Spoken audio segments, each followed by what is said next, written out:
APC governorship primary election will hold next month. Yeah. Talk to us about some of the strategies you're putting in place to ensure that indeed you are well accepted by those who will be voting you, because I mean it's going to be a tough one going into a direct primary election. That means you have to be going around the entire state, well, which is the major challenge. That's if there's no consensus. First of all, I'm a winner anytime, any day. When I was on the other side, I had a group and a team. We won the Senate, first time, second time. Then myself and my team left PDP to APC, and we formed a group which is called Bakota.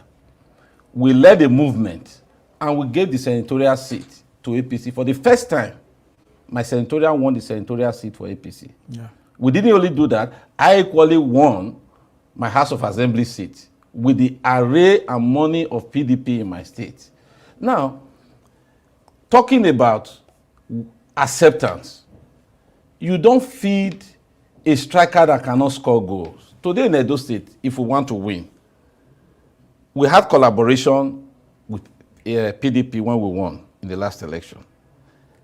APC as it stands, or PDP as it stands, no single party can win election in the state, except you have somebody that's ready to create a phenomenon to drag people from other parties. And you think you're the person? Well, today, if I'm blessed and privileged to represent my party, APC, I know people in PDP will be very happy because they see me as a messiah. And you think you can defeat someone like Aswani Godalo if eventually he emerges as the PDP? Aswani Godalo is a non-starter.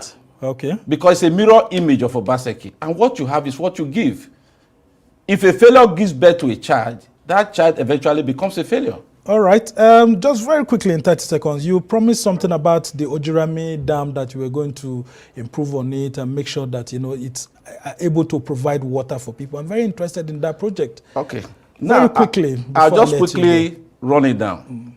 Today in Edo State, we have a lot of things we need to do. Oil is going to fail. If oil is going to fail, we need to look at agric. And I'm going to pursue agric on 4 streams. We are going to look at food crop, cash crop, dairy, ranch, and we're going to look at fishery. All right. All right? And if we are going to look at all this, we have to look at the comparative advantage of every area. You are talking about Akoko Edo. In Akoko Edo, we used to have cattle ranch. If you want to feed 4 million people every day with beef, you need to cultivate 25 acres, not hectares, 25 acres of land to put your cattle. Akoko Edo have that. The Ojirami Dam was supposed to provide water with a headroom of about 9 meters. Ojirami Dam was conceived in the 70s. It failed in the 80s. Subsequent government have not been able to do that. Ojirami Dam failed because they used a spill gate, a sluice gate, instead of a spillway. Well, you're an engineer, so that's why I had to ask you that question. So we need to rebuild it. Okay. Instead of having a headroom of just 9 meters, we need to increase it to get hydro and to be able to do agriculture. It's supposed to provide water for the whole of Edo North. So we need to do that. All right. Not just that in Edo North, also. In our government, if APC push me forward to represent them, the first 4 years, we are going to cut the journey between the north and south by 2 hours. All right. I'm afraid we do not have enough time. So I can tell you all the programs we want to do. I can see that you're getting prepared fully for this position. But of course, you have other 28 persons to contend with, and I don't envy you. That's what I can tell you. I quickly go back there. I told you that. It's an APC governorship. All right, guys. Good morning, good afternoon, good evening to every one of you. It's good to be back again. How you guys doing today? Today is Thursday, 18th January 2024. I appreciate every one of you right there. It's good to be back here. All right, that one a governorship aspirant. Hey God, they don't see if be like I don't know whether that make I say this all this incoming or already a politician. If they don't see Edo people finish or they don't see Nigerians finish, because normally it's everywhere. These people, they just talk, and from beginning to the end, what they are talking about doesn't make no sense, and you want to become a governor. This one name, they say that Gideon Ihine. Now that they call him, I don't know where he did. I never hear from before. I don't know anything about him. You know, Say you want to become a governor of those states. Although there's a lot of people, a lot of aspirants. Hey God, these people. Anyway, let me quickly acknowledge people in the comment section. Thank you very much, Mother, for all Mommy Diaspora. Good evening to you, Mommy. Thank you very much for all you do. Appreciate you always, always, always. Thank you very much, Esther Indo. Thank you, Mofi Ray, my brother. I can see right there, Ray Omio Abdul. Thank you very much, Esther. Thank you, thank you, thank you. Now, God will bless you, now, my people. Miracle B, Madam Luke is with us. Thank you very much, my people. Sagbovo Kongai, thank you, thank you, thank you. Mr. Johnson Emmanuel, thank you, my wonderful people. Now, God will bless you now. Anita Mia is right there with us as well. Guys, do your part. Press on the like button. Help us to share this broadcast on before we start. Regina Francis, thank you very much, sir. Good evening to you. True Teller, I can see you in the building. Lucy Eno, thank you, my wonderful people. Didi Anthony, CXL, Great Mind, Saga Daddy, Mobile Freedom, thank you very much. Mobile Freedom, thank you for your message. I read your message. That was a wonderful one. It's good to have you back again. Thank you very much, Evie Jack. Peggy Modi, thank you very much for joining us. God bless every one of you right there. Press on that like button. Then we have who again? Nena Ogbona, it's good to hear from you. I don't believe so. We don't hear from you for the past couple of days. Thank you very much for joining us today. Thank you, Alex. Today, Agbontai, I can see right there. Thanks for joining us. I appreciate you as well. Mr. Rita Okons, it's good to hear from you as well. Good evening to you. Just Blue Shell, thank you very much. Good evening to you. Stella Imasevedo, good evening to you, Madam. Thanks for joining us. Pisa Italia, thank you, thank you. Stella Affini, thank you. God bless you all. I just wanted to verbally appreciate everybody today. That make me not put any of them on screen. Thank you, my wonderful people. Then we have more people coming in right now. So, Olga, thank you very much. Good evening to you. I appreciate you always, always, always. Adelaja Ogumbiyi is right there with us as well. Bensi Emmanuel, thank you very much, sir. Good evening to you. Looking forward to have you on the panel today. Thank you, my wonderful people. Then who's right there? Okay. All right, my people, thank you very much. Dima, thank you very much. Good evening to you. Thanks for joining us. And God bless you, my wonderful people. MOPTV, thank you for joining us. God bless you. Victorious Stephen, thank you. Ben, thank you. And God bless you. And in case I'm not Peter Ife, thank you very much, sir. In case I'm not mention your name, I bet me not two verse. It's not deliberate. Rosie Ayosh, thank you very much. God bless you. I appreciate every one of you right there, my wonderful people. I just thought I should come in right now to quickly acknowledge you all. We still have one more video to go. Then we'll take some articles. Then we'll take it from there. But meanwhile, I'm going to post out a link right now for those of you that want to come to the panel now. As I know, say yesterday, oh my God, this panel was hot. Yesterday, if not because say man don't tire. Now broadcast where they live, you all live and say, Mother Luke talk, Mother Luke say, he said this broadcast today go long. I think it's a joke. The panel, why you all set fire everywhere? Meanwhile, it will be nice for you guys to join on time today so that we'll have enough time to talk about things like this. Not that, some of you come like we get 2 minutes to close. Then you're going to say, give me time, let me talk, please. Understand with us, it's not too easy like that. Me coming here to spend 5 hours, 6 hours, it's not easy for me. I don't have to do it. I just want a better Nigeria. That's why I'm doing it. Yes, I have a YouTube channel. I can just upload or do a live of 10 minutes live, talk about, highlight what I want to talk about, put it there. It's the same thing. Spending 5 hours is extreme. Spending 6 hours or above is extreme. So always come on time so that we talk about the whole things on time. We have enough time to talk about it. I appreciate every one of you. It's not easy. It's a collective effort. Let's continue to fight. When I see the video where Aisha Yusuf do earlier on, that she's tired of spending her own money to support anybody for now. Because at the end of the day, the same people you are sending your money to in Nigeria, they are not ready. They are not ready at all. So at the end of the day, what's the need of giving people money when this satanic set of politicians are using your money for their own selves? It's pathetic, but meanwhile, let's continue to do our part. Let's continue to try our best. Mary James, thanks for joining us. Thank you very much, my wonderful people. Seeing TV, I can see just coming in. God bless you all, my people. Let's go to Ojiokwe. Let's take this one quickly. The link, I be not talk forget. I've just posted out a link right now. You can click on it. Join us here. Let's talk about the things that's affecting you and I. Let's begin what's trending.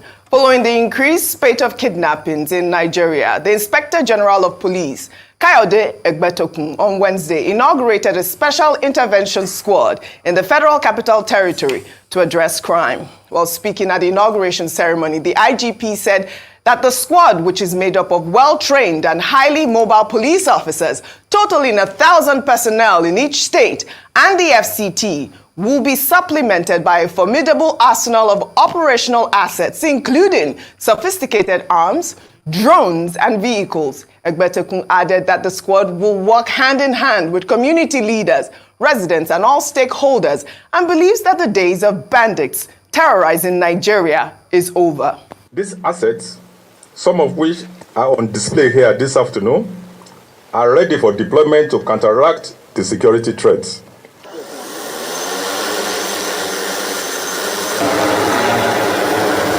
Can we have one of the drone pilots to come and run the commentary here? OC2, come and run the commentary.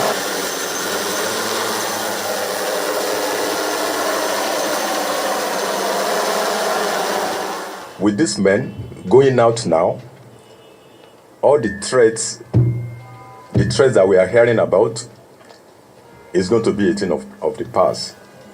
In fact, I can say that with the special intervention squad that we are putting together, and with our collaboration with the military and other security agencies, the days of the bandits terrorizing Nigeria are numbered. Bandits, be warned, your days are numbered. I mean, that video got a lot of attention. I mean, it's amazing that the police, were able to come up with all of those equipment. But that drone, some Nigerians were saying, how loud is that drone? Is that a drone or a helicopter? But that's on the lighter note. Well, the Minister of the Federal Capital Territory, Nyesom Wike, on Wednesday assured residents that the federal government will fight bandits to release abducted residents. The minister was speaking during a town hall meeting held in the Buhari Area Council of the FCT.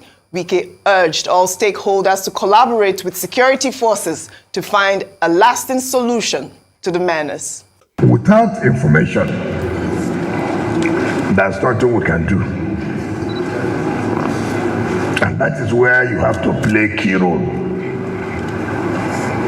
Traditional decision, you have a role to play. Community leaders, you have a role to play. Because by information, you have the security agencies to proactively take control before anything will happen. And so in the next few days, you will see the action of the security agencies to make sure that this kidnapping is brought to a halt. We are very, very serious. All those criminals, bandits, enough is enough. All right, we're hearing assurances from the police. We're hearing assurances from the minister. I thought that his, input there was quite a welcoming development because he's talking about, having all stakeholders collaborate with the security forces, which is paramount. Well, in the meantime, the Minister of Defense, Mohammed Baduru, has condemned crowdfunding for victims of kidnapping, stating that it emboldens criminals. The minister made the comment on Wednesday while briefing State House correspondents after the Federal Executive Council meeting. Well, according to him, sourcing for ransom on social media by families and friends of abducted victims is against the Nigerian Terrorism Act. And on crowdfunding, we all know that there exists a law that prevents payment of ransom. So it is very sad for people to go over the internet, radio, asking for donation to pay ransom. This will only worsen the situation. It will not help the situation at all, as you have seen. All right, another welcoming development. I mean, we've known that this is against the law. I think it is important to emphasize that it is a criminal act, although, you know, like you all have said earlier, it is easier said than done, but it is a crime. Well, this is all coming as officers of the Abia State Police Command were said to have invaded a radio station, ABN TV, in Umuahia on Tuesday and forcibly arrested a guest, Odensi Donald, during a live program. The director of the radio station, Ifeanyi Okali, in a post on Facebook, described the invasion as a provocation against press freedom and human rights. Okali claimed that during the invasion, some items belonging to the station were damaged and demanded an apology from the State Police Command. A video showing where Donald was forcibly apprehended by the police has gone viral. Tell me the police station we are going to. Tell me the police station. The major point is you come out. Come out. Program without calling. You know the implication. Which implication? Show me the message. Show me the message. What kind of kidnapping? No, you want to come and kidnap? You want to arrest me? And you are lying. You said you want to come for prayer. Police, they are lying. Police are lying. This man called me this morning. You cannot arrest me. You cannot arrest me. You cannot arrest me. You cannot arrest me. You cannot arrest my phone. Leave my phone. Leave my phone. Check my phone. Let's take this comment from lawyer and activist Inibehe Efyong. Well, he wrote on Twitter, "This is the Nigeria police force doing what it knows how to do best. This is an attack on press freedom. What is the specific allegation against the guests that warranted this uncivilized and unprofessional conduct by the policemen? Did they have a warrant for his arrest? Why arrest him during a live radio program? This sort of absurd action is only possible because the culture of impunity is rooted in the police. It is condemnable. The officers should be punished." Over to you, Ayo. All right, so interestingly, the policemen were said to have come from the Umuahia area command. And Oji, what they said was that Mr. Odensi's older brother had petitioned the police concerning a family matter. So this was not the fact that he was a terrorist or that it was an emergency or it was a threat to state security that they had to interrupt a live broadcast to arrest him. It was based, according to reports, on a family matter. We haven't heard a firm statement from the police command, but I think it's quite embarrassing.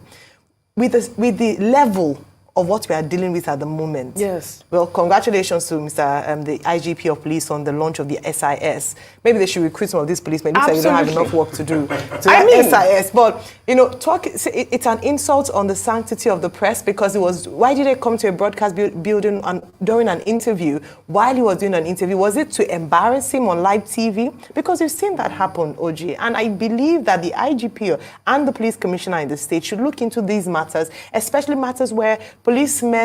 Meanwhile, all these are happening while a lot of Nigerians are being kidnapped in various states right now in Nigeria. Many of them have been killed. Many of them have been held in their own custody right now, demanding for ransom and all that. Police is not doing anything about this. They are showing us a draw.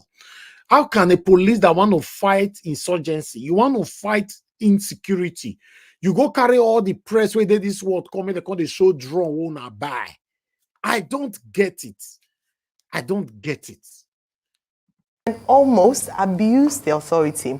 The case of the food processing company and the woman who had reported or written a review online, and we saw how the police camped in front of her house for several hours despite a court order against that. So we see these acts of impunity going sometimes unpunished, and when you find out the reason why there's this bragado, it's because of a family matter. But when you now investigate further, you find out that in some cases, not in all, money has been exchanged. And then there is... All right, guys, I'm just going to stop it right there. In case you want to further with that, please go to Arise and watch the full video. Ojo presented a lot of things today, including TB Joshua and all that.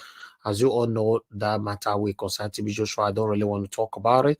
So, yes, but nevertheless, let's move on. We have a lot of things currently affecting our country. You know, we need to address it. I appreciate every one of you guys. Please help us to press on that like button. May God bless every one of you that is right there supporting us every day, joining the panel, calling to the show on the comment section. And those of you watching us that doesn't participate at all, we appreciate every one of you. May God bless you all. Please always continue to do your part by hitting on that like button, and let's do this together. But meanwhile, the insecurity in Nigeria is getting worse. I know some of you now say, Kai God, when Nigerians go come, I can't talk about the good news of this country. Not your verse, no day. If I see, I go report them. Me no see. The situation we are right now, another one happened again. This one happened today. Over 100 terrorists on bikes invade Garam community near FCT, kidnap residents. They carry all of them, they go. You see, the things that is happening right now in Nigeria, oh God, this is what you get when you support any kind of illegitimacy. Yes, because God is not in support of it. When you support, you know this thing is illegitimate, but you choose to support it. This is what you get. Even though, unfortunately, the innocent people, now all of us got to bear the pains right now. Why the same illegitimate satanic individualisms, they are free? Because since when this kidnapping and all that have been going on, and I never said the cash one politician, the innocent people, see the way that they run. God. Let's take this quickly. Resident of Garam, a border community between Niger State and the Federal Capital Territory, FCT, experienced a harrowing ordeal as over 100 terrorists on motorcycles invaded the village in broad daylight. The assailant, wearing AK-47 rifles, swords, and arrows, were dressed in military camouflage and combat trousers. Eyewitness reported that the audacious attack took place on Monday afternoon, with the bandits riding more than 40 bikes each, carrying 3 individuals. The invaders openly displayed their weapons, causing panic among the residents who fled for their lives. Or sentence of the unfolding situation. I'll just leave that right there. I'll leave that right there because we have a lot to talk about right now. You can see we have people on the backstage. Okay, Madam Busy Brace joined us early today. At least you have enough time to talk today. Madam Busy Brace, I appreciate you all. Thank you very much, my people. Hello, Elvis. Good day. Thank you, man. Thank you. Thank you very much. Let me come back to you all. Let me quickly take this here.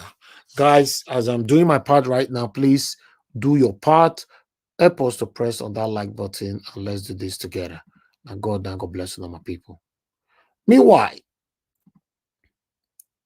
Peter Obi don't tackle, say Peter Obi talk and say, now opposition man, now he can be now to Tinubu because he's the only man, that's what we all are doing right now. We are supporting him to checkmate this satanic set of people that is causing the excruciating situation we all are facing. In case you think you are not part of it, you are part of it. Somebody called me today in London telling me how, he was treated mercilessly and demanded bribery in Nigeria embassy in London. So this is part of the thing we are saying. Maybe that kind of person is still talk to one another. So after all, I'm not in Nigeria. It's not my business. Whatever that is happening there now, no, we don't talk to that now. No, directly or indirectly, the situation of our country is affecting all of us.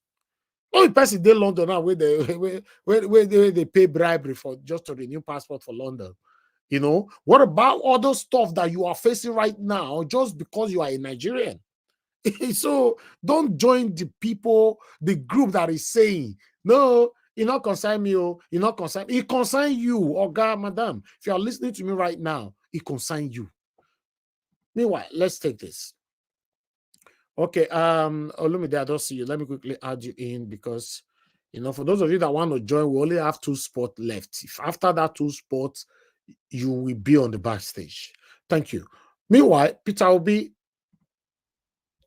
Command. Contalk say the presidential candidate of the Labour Party in the 2023 general election, Mr. Peter Obi, on Wednesday said former President Muhammadu Buhari failed in the area of security for 8 years, and that President Bola Tinubu appeared to be repeating the same mistake. He therefore called on the Tinubu administration to take decisive action on the growing insecurity in the country. Obi was reacting to the renewed security breaches in some part of the country, especially in the Federal Capital Territory, FCT, where gunmen had been wreaked heinous crimes on the city. The way these kidnappers stay face Abuja, me myself, when they ask me, say, me no understand. The way that they face that place, like say, people where they back them up, they say, make una your first finish Abuja first.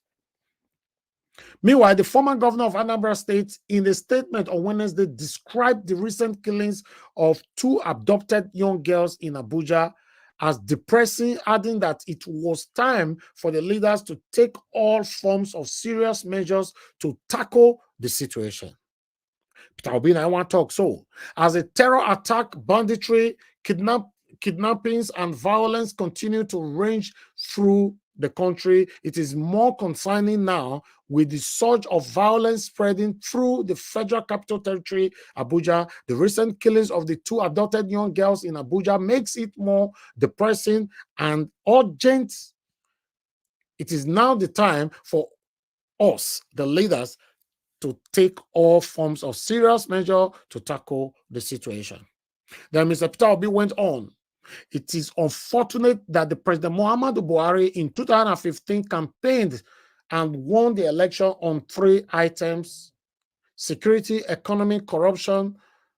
After his 8 years in office, the situation has worsened in all 3 areas. The present administration on assuming office promised to deal decisively with the same situation: security, economy, and corruption.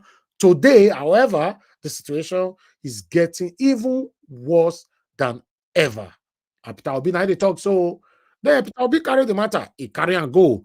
You can't say at the annual general conference of the Nigerian Bar Association held in Lagos in August 2022, the then vice president, presidential candidate, Senator Kashim Shettima, categorically stated that if APC elected, he, as vice president, would be in charge of security, while the president, as an expert in economy, would handle the economy. Yes, I can vouch to that. Yes, he talk him. We plan for you. That's what you talk. Now, to be honest, vice president, you know, oh, yeah, what do you call it? Yeah, me, Oshibajo, I beg, go hide yourself. Not you had the call. Kashim Shettima he's already doing his job. He said he will take charge of security, while Tinubu is also doing his own job of the economy. These guys, they are working very hard, man. Meanwhile, Peter Obi carried the matter, they talk, say Nigerians therefore now employ them to fulfill their campaign promises. Even if they do not achieve 100% result, we want to see 100% effort. Then Peter Obi continue. It is now time to stop all forms of foreign trips from people in government until we deal with the ugly situation facing us at home. No foreign investors or partner would like to invest in Nigeria with the situation we now find ourselves in. We must make sincere effort to end the spread of violence, insecurity in our nation in order to make any meaningful progress, the statement stated. That is Mr. Peter Gregory Obi. Right. I want to remind you guys of something before I move on. In case we know, say, we Nigerians, you know, I say we, all of us. Oga Onero, you dey back. Oga Onero, is that Onero? Oga Onero, might see you too near camera, might see your face well. You too near camera, only your glass I dey see, only your glasses. Okay. Thank you very much for joining us today. Thank you. You are in already, sir.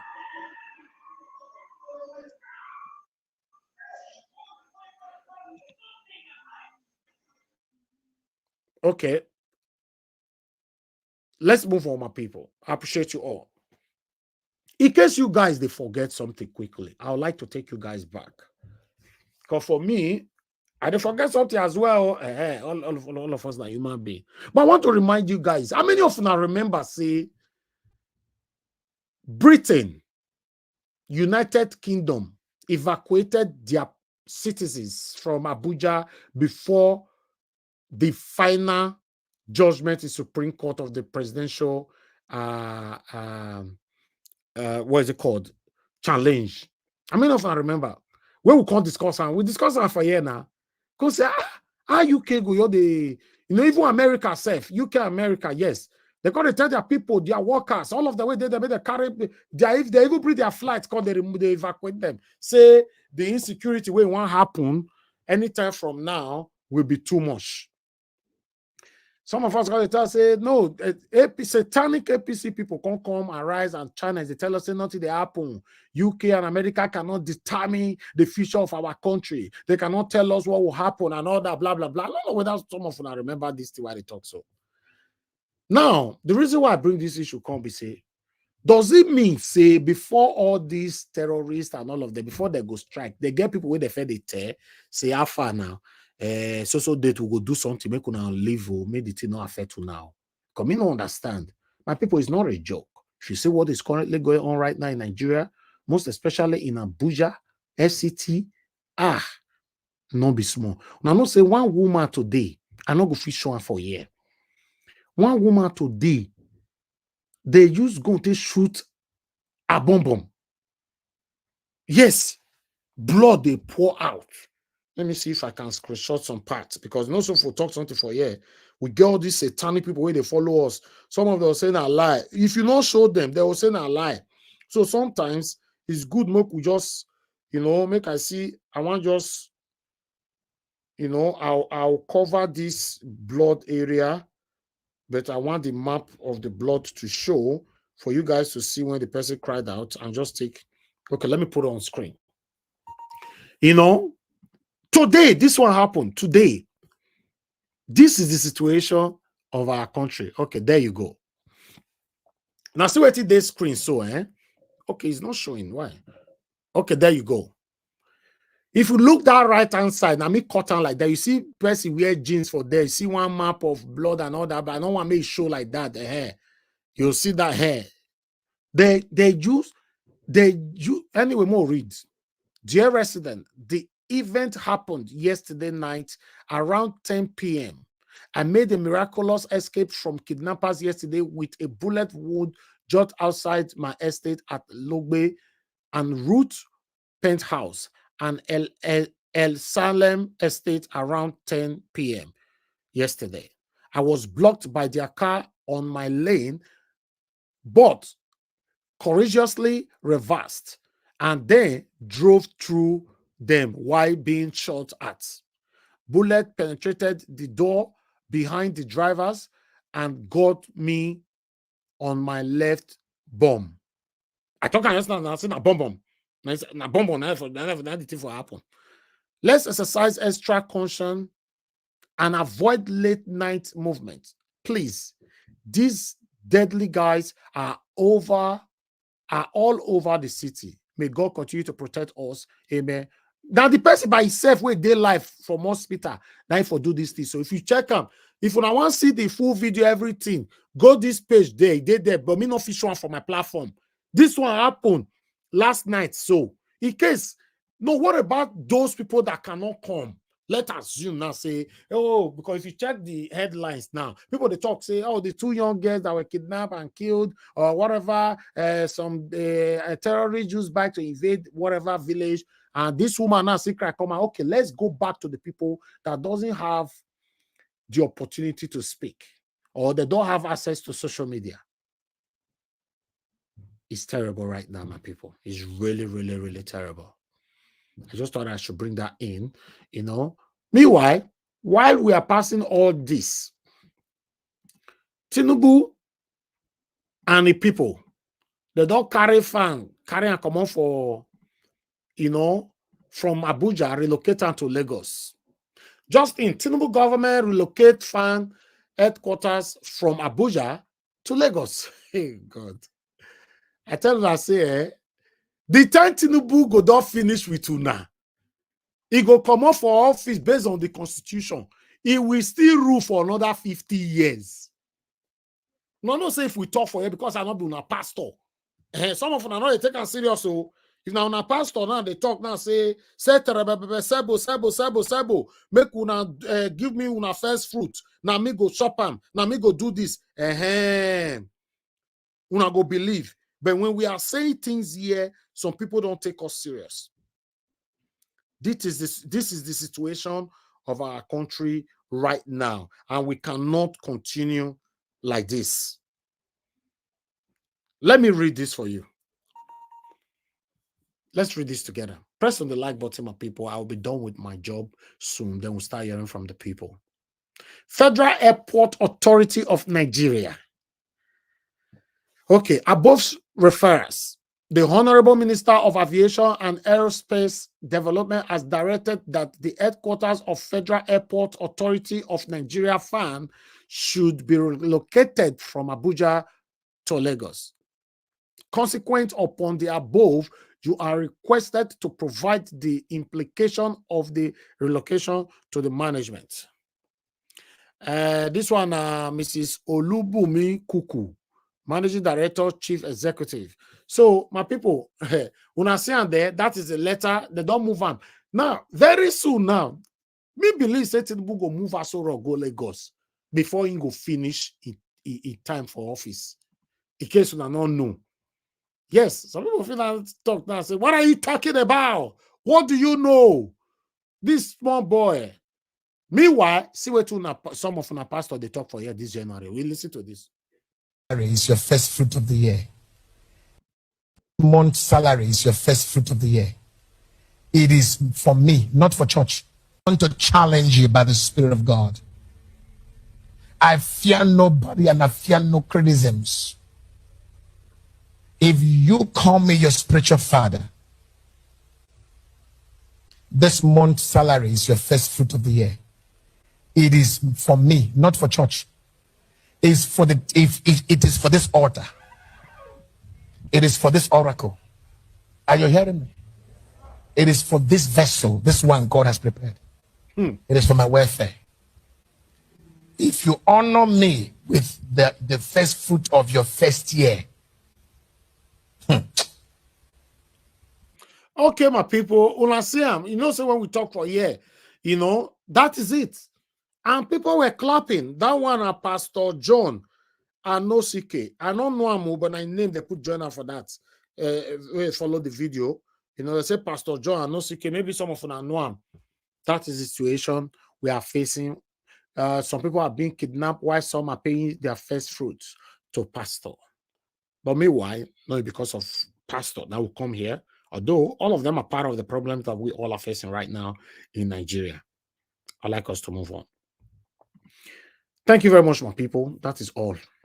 I think I still get one for now. I'm done with my presentation today, and it's time for us to start talking. Meanwhile, I would like to take calls first. I'll wait for just 10 seconds. If any call will come in, I'll prioritize callers. You know, 10 seconds, it remains just 5 seconds. If no call come, I'm going to start calling on the panelists, my wonderful panelists, my beloved panelists. These guys, most of them are extremely consistent, and I'm grateful to all of you. May God bless you all. The situation in our country, we must join head together to rescue Nigeria. But I don't know how, but I'm doing my part. And I believe many of you on this panel, you're doing your part as well. Good morning, good afternoon, good evening to every one of you. Thank you very much for joining us today. And I would like to tell you guys the good news is that Nigeria win Ivory Coast this evening, 1-0. So there's a chance, say, Nigeria and go carry the cup if they continue like this. You know, no say the previous game where they play, now draw, now they draw. So at least it's a good news, say we win tonight. You know, not to say many people don't join us now because the match don't finish. During that time where I take come on air, that time people they watch African Cup of Nations. Now God bless you, my people. I'd like to call on the first person on the panel. Thank you very much, my brother give us a mandate. Thanks for joining us today. I'd like you to talk to us. You have 8 minutes, sir. Thank you very much. Good evening to you, the panelists, and everyone on the comment section, Nigerians all over the world. Greetings to everyone. It's a great day again here today to be out doing this. It's not because of any other thing, but because it's our country. We just have to continue to speak, and hopefully things can get better for the country as we deliberate and continue to make our voices heard. Well, I mean, on the last comment, it was a good thing that Nigerians had, and they actually won the match, but there are I don't know what to say at this time. It's kind of it's a mixed feeling in Nigeria now. But regardless, Nigerians will continue to do what they can do to get out of this mess that the Give country us is. a mandate. Sorry to bug you. Go If you ahead. don't have much to say, I can use your time up. I don't understand. Am I not I said, speaking? Can you I not said hear you don't me? have much. If you don't have much to say, I You can know, use your so time up. sometimes you sacrifice your time now. I make like yesterday. So, oh God, not be give us a mandate, you lobby that one. You can't lobby through my office. If you not finish the time, now I go allocate that time. I just dey show understanding. Say Nigerian wahala finish you. You don't get talk to talk. So I just say my help Well, you. Nigerian one can never finish me. I mean, I'm here. I'm here. I think I'm here more than you. You are here, right? So, well, this is just like a side channel for me. I mean, whenever I sit to work from home, I just use it as my own TV here, just to to while away my time, even though I'm working and all that. But that being said, the very first video that I was shown, that elderly man speaking. Well, for me, I don't think there's anything that can actually come out of this whole nonsense that is happening. Um, an illegitimate president sitting down there went to Owerri to go do inauguration. The wife is speaking that fervent prayer can release the people that were kidnapped by kidnappers. I mean, all of those things are just, that's how they confuse Nigerians. And those are the Nigerians that actually want to be confused because the last time I checked, Israel did not use prayer to fight against Hamas. All that I understand is that the Israelis, they went into their armory, brought out their guns and all of their weapons to fight against Hamas. They did not use prayer.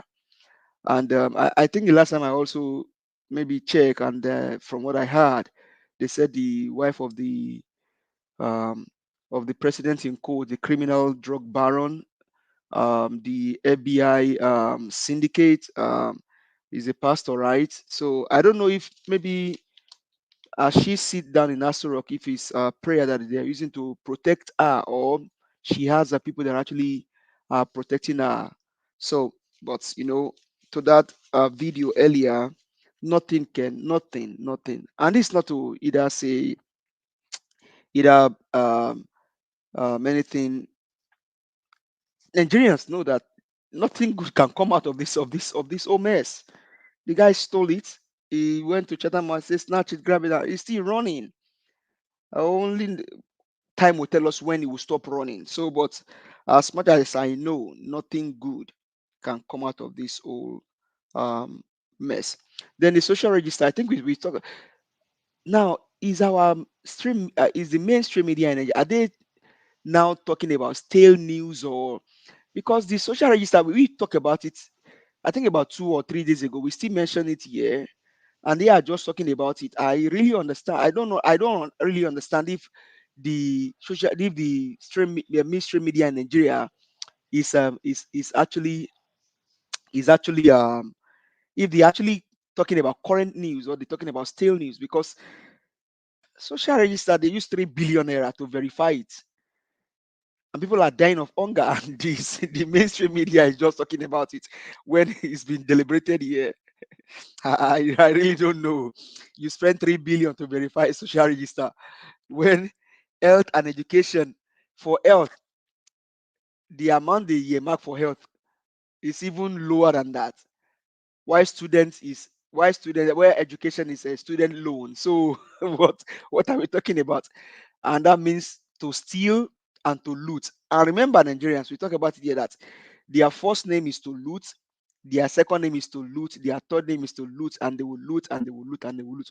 Now, if the case of Beta Edu was not released, you will even know how much they spent to verify the social register in the first place.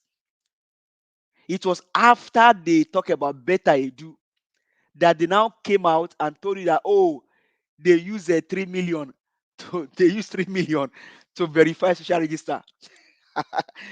Oh man, I don't know. I don't know. These guys. It's just so sad and so interesting to see all of the nonsense coming out. How can you use 3 billion to verify social register, SPV, and that means to steal? Then you do election.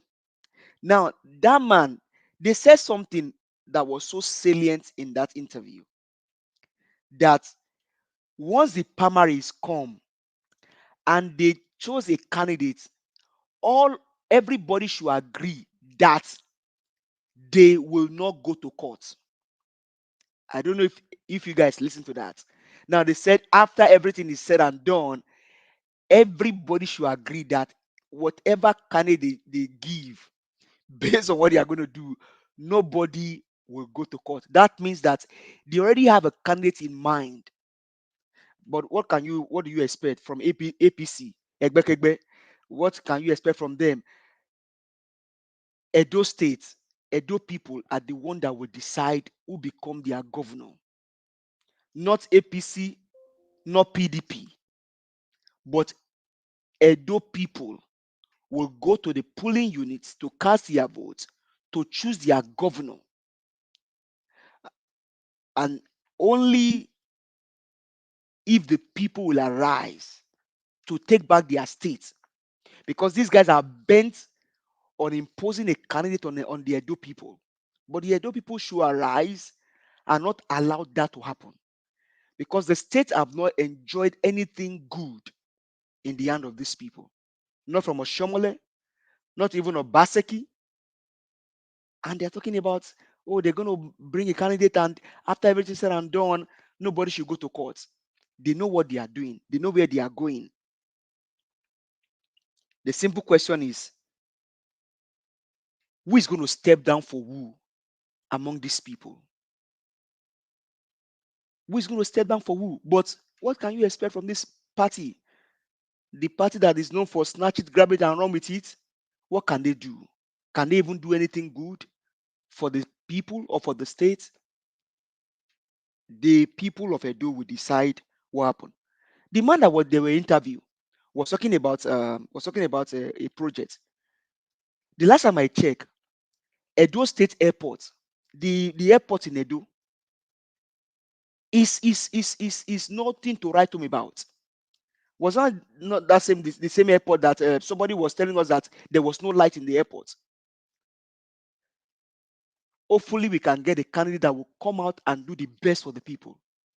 Edo State needs also a seaport. There's a need for airport. There's a need for seaport. The roads in Edo State need to be tarred.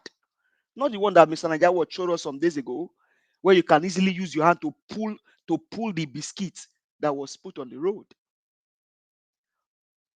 I just imagine if someone like Mr. Alice can say he wants to run for Edo State governor, that would have been a best so far. Because for him, we can easily tell him what he needs to do, and he will listen to the people. But these other guys, they are just there to loot and to steal. They are there to loot and to steal. So I don't know. Then if it comes to when it comes to the wiki talk about the kidnapping in Abuja, See, nothing good can come out. This kidnapping is going to continue. It will continue. It will continue because of what? The vice president is the head of the terrorist himself. Nigerians are suffering. There was an explosion in Ibadan. The vice president is in Davos. What was he doing? He was dancing buga. Shetiman was in Davos, Switzerland, dancing buga in an economic forum. While people are dying in Nigeria? I saw the video just now. He was dying. He was dancing buga. You know, Nigerians cannot question these people. They cannot even abuse them. They cannot even talk against them. But Nigerians can die. Nigerians can be killed. Why they are dancing buga somewhere? And the former president said he apologized to Nigeria after somebody wrote a book on his behalf to said, what did he do? My president just said it. The 8 years of Buhari is a failed security. And the man is apologizing. Okay, you are apologizing. So your apology will go and wake the people that are dead from their grave or what? Or your apology will make Emefiele rewrite the wrong that he did as CBN governor, that even now you cannot go to bank and catch money. They will tell you, oh, Oga, if you go to the POS guy down the road, you will easily get 100,000 naira. And the guy is telling you, Oga, because I'm giving you POS, if you use my POS, I can I can give you 100,000, and then you just give me 10,000 as my own court on your own money. And Buhari is apologizing after destroying the economy of Nigeria. The question is, will your apology revitalize the economy of Nigeria? Will your apology go and raise the people that are dead, over 600,000 people in their grave? And the same Buhari now, he has AIDS watching over him while Nigeria is put into the state of insecurity. Wike, you are now a minister of FCT. If you don't solve the problem, I bet you are not only a failure, which we all know that you are a failure, but you are nothing. I don't even know how to characterize you, because you stole it in River State so that you can become a minister of FCT. Now you are the minister. Solve the problem. Then the police nonsense that they are doing. People are dying in numbers, and police are showing drones. The same drone that you use in clean the people or buy them. When Nigeria is ready, the country is just to grab, like that Baba Ahmed said. Thank you very much, sir. Thank you. Give us a Monday. Thanks for your submission. All right. Let me go to Madam Luke. Madam Luke, thank you very much for joining us, man. Good evening to you. Please talk to us. You have 8 minutes. Good evening, Niger Watch. Good evening, wonderful Mommy Diaspora. Good evening, panelists, commentators, viewers. It's a good day to be here again today. Hopefully, we'll have a calmer, more organized show today or platform. I'm looking forward to it. My spirit says it's going to be a calm day, so believe it. Thank you. Anyway, starting with Mr. Dan, Chief, I go with my list. I always write my notes. Chief Dan Ulasi, he says he's ready to risk for Nnamdi Kanu. I am happy people are coming out to say they want to do something for Nnamdi Kanu, because that cannot be forgotten. This man has been held hostage by the chief kidnappers of the country, APC, and I don't know what they want to do with him. And his suggestion is that they should release him and let him set an example for the people of Nigeria as a peacekeeper of the Southeast. And I believe it. Where is he going to go? But what they're afraid is that with Nnamdi Kanu coming up, all those Southeast governors will always feel threatened, because the show is they're going to take the attention from them. And in that, Nnamdi Kanu is just going to be a hero all over again. So they don't want any distractions for what they're going to do. Nnamdi Kanu is an emboldening power. So if they keep him locked up, the Southeast is always going to be caged and subdued, especially through those Southeast governors. But kudos to the Chief Dan Olasi. They should continue to push for the release of Nnamdi Kanu together with Showore. Power to them. Aisha Buhari says she's done. I can understand that too. I've always been at that point, but there's some resources you save for your immediate family members, and that you cannot ever say you are done. I don't give outsiders money. I don't give charity. I don't do that because my resources are very limited, and it's not enough to solve the problem of Nigeria. So I choose who I want to give my money to. So I myself don't go broke and I don't start begging. So Aisha says she's done. Hopefully she stays done because Nigerians need to hold their leaders accountable. They need to be more responsible and more proactive. So yes, I agree with Aisha Yusufu on that one. And then we're coming to the next item on the list. Edo State politics, 29 candidates for APC. Well, I wish they would knock themselves up. So they should slug it out. That area is a dead zone anyway. They're talking about rotational governorship. Rotational, nobody ever honored the rotational method of governance. It never worked in the presidency. It never worked on the governor level. It does not even work anywhere. So I don't even know why people keep wasting their time. And then the good thing about Peter Obi, I don't care whether it's the Southeast turn or not. He is the best person for the job. And it just happens to come from the Southeast. So that's a double plus. It's the Southeast turn and Peter Obi is the best person. If he wasn't the best person, I would not even support him. So it has not, I don't believe in rotational jazz. I don't do that. May the best person win. That has always been my policy. It's the same thing they do here in the United States. Nobody asks you if you're from Ohio or New York or you were born. Nobody cares. Can you do the job? That's the most important thing. So let Edo State keep fooling themselves. Right now it's between APC and PDP. PDP is fooling themselves on one side. APC is fooling themselves. So, and that state can never move forward. Look at all the sweet talking he did and all the points he wanted to do. He's going to do ranch. He's going to do education. He's talking about, he made a statement. He said, when a failure gives birth to a child, you should expect a failure. So APC as a failure, which of the children of APC all over Nigeria has given birth to success? So what is he talking about? By the fact that he's even running under the APC platform, you should understand that he's a failure dead on arrival, a failure on arrival. So he should go and sit down. I'm not hopeful about the Edo State. I'm not even going to follow the elections there. It's not going to be worth my time. So going back to my next page, Arise TV. Oh gosh, they're trying to fight terrorism. You know what? I finally figured it out.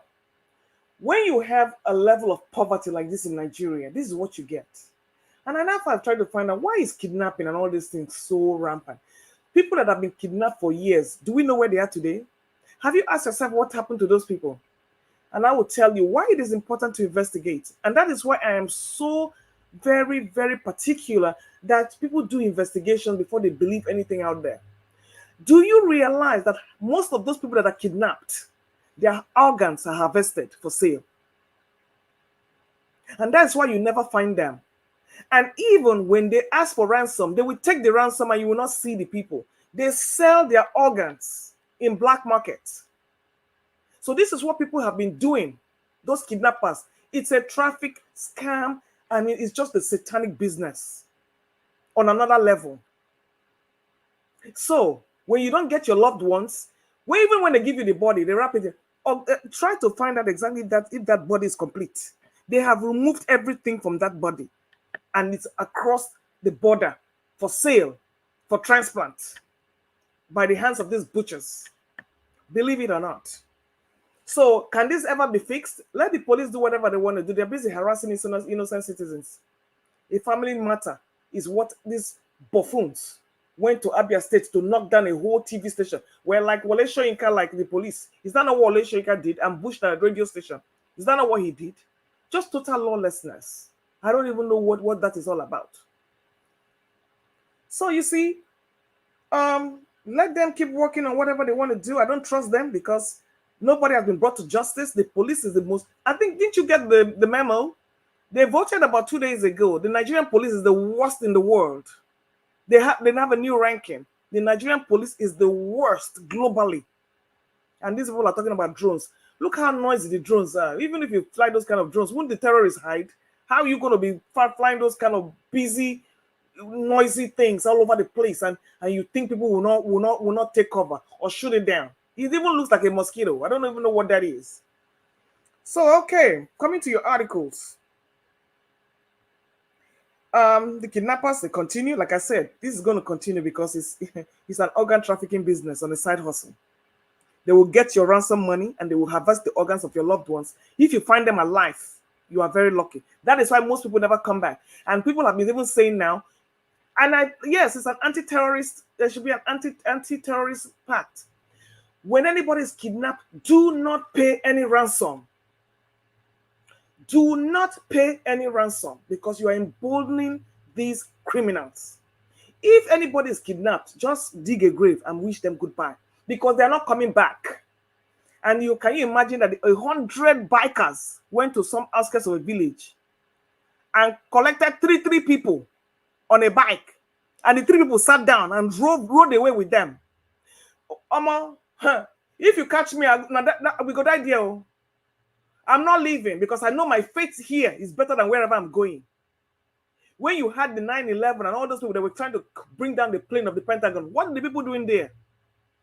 We die here. They tackled the terrorists and they all went down.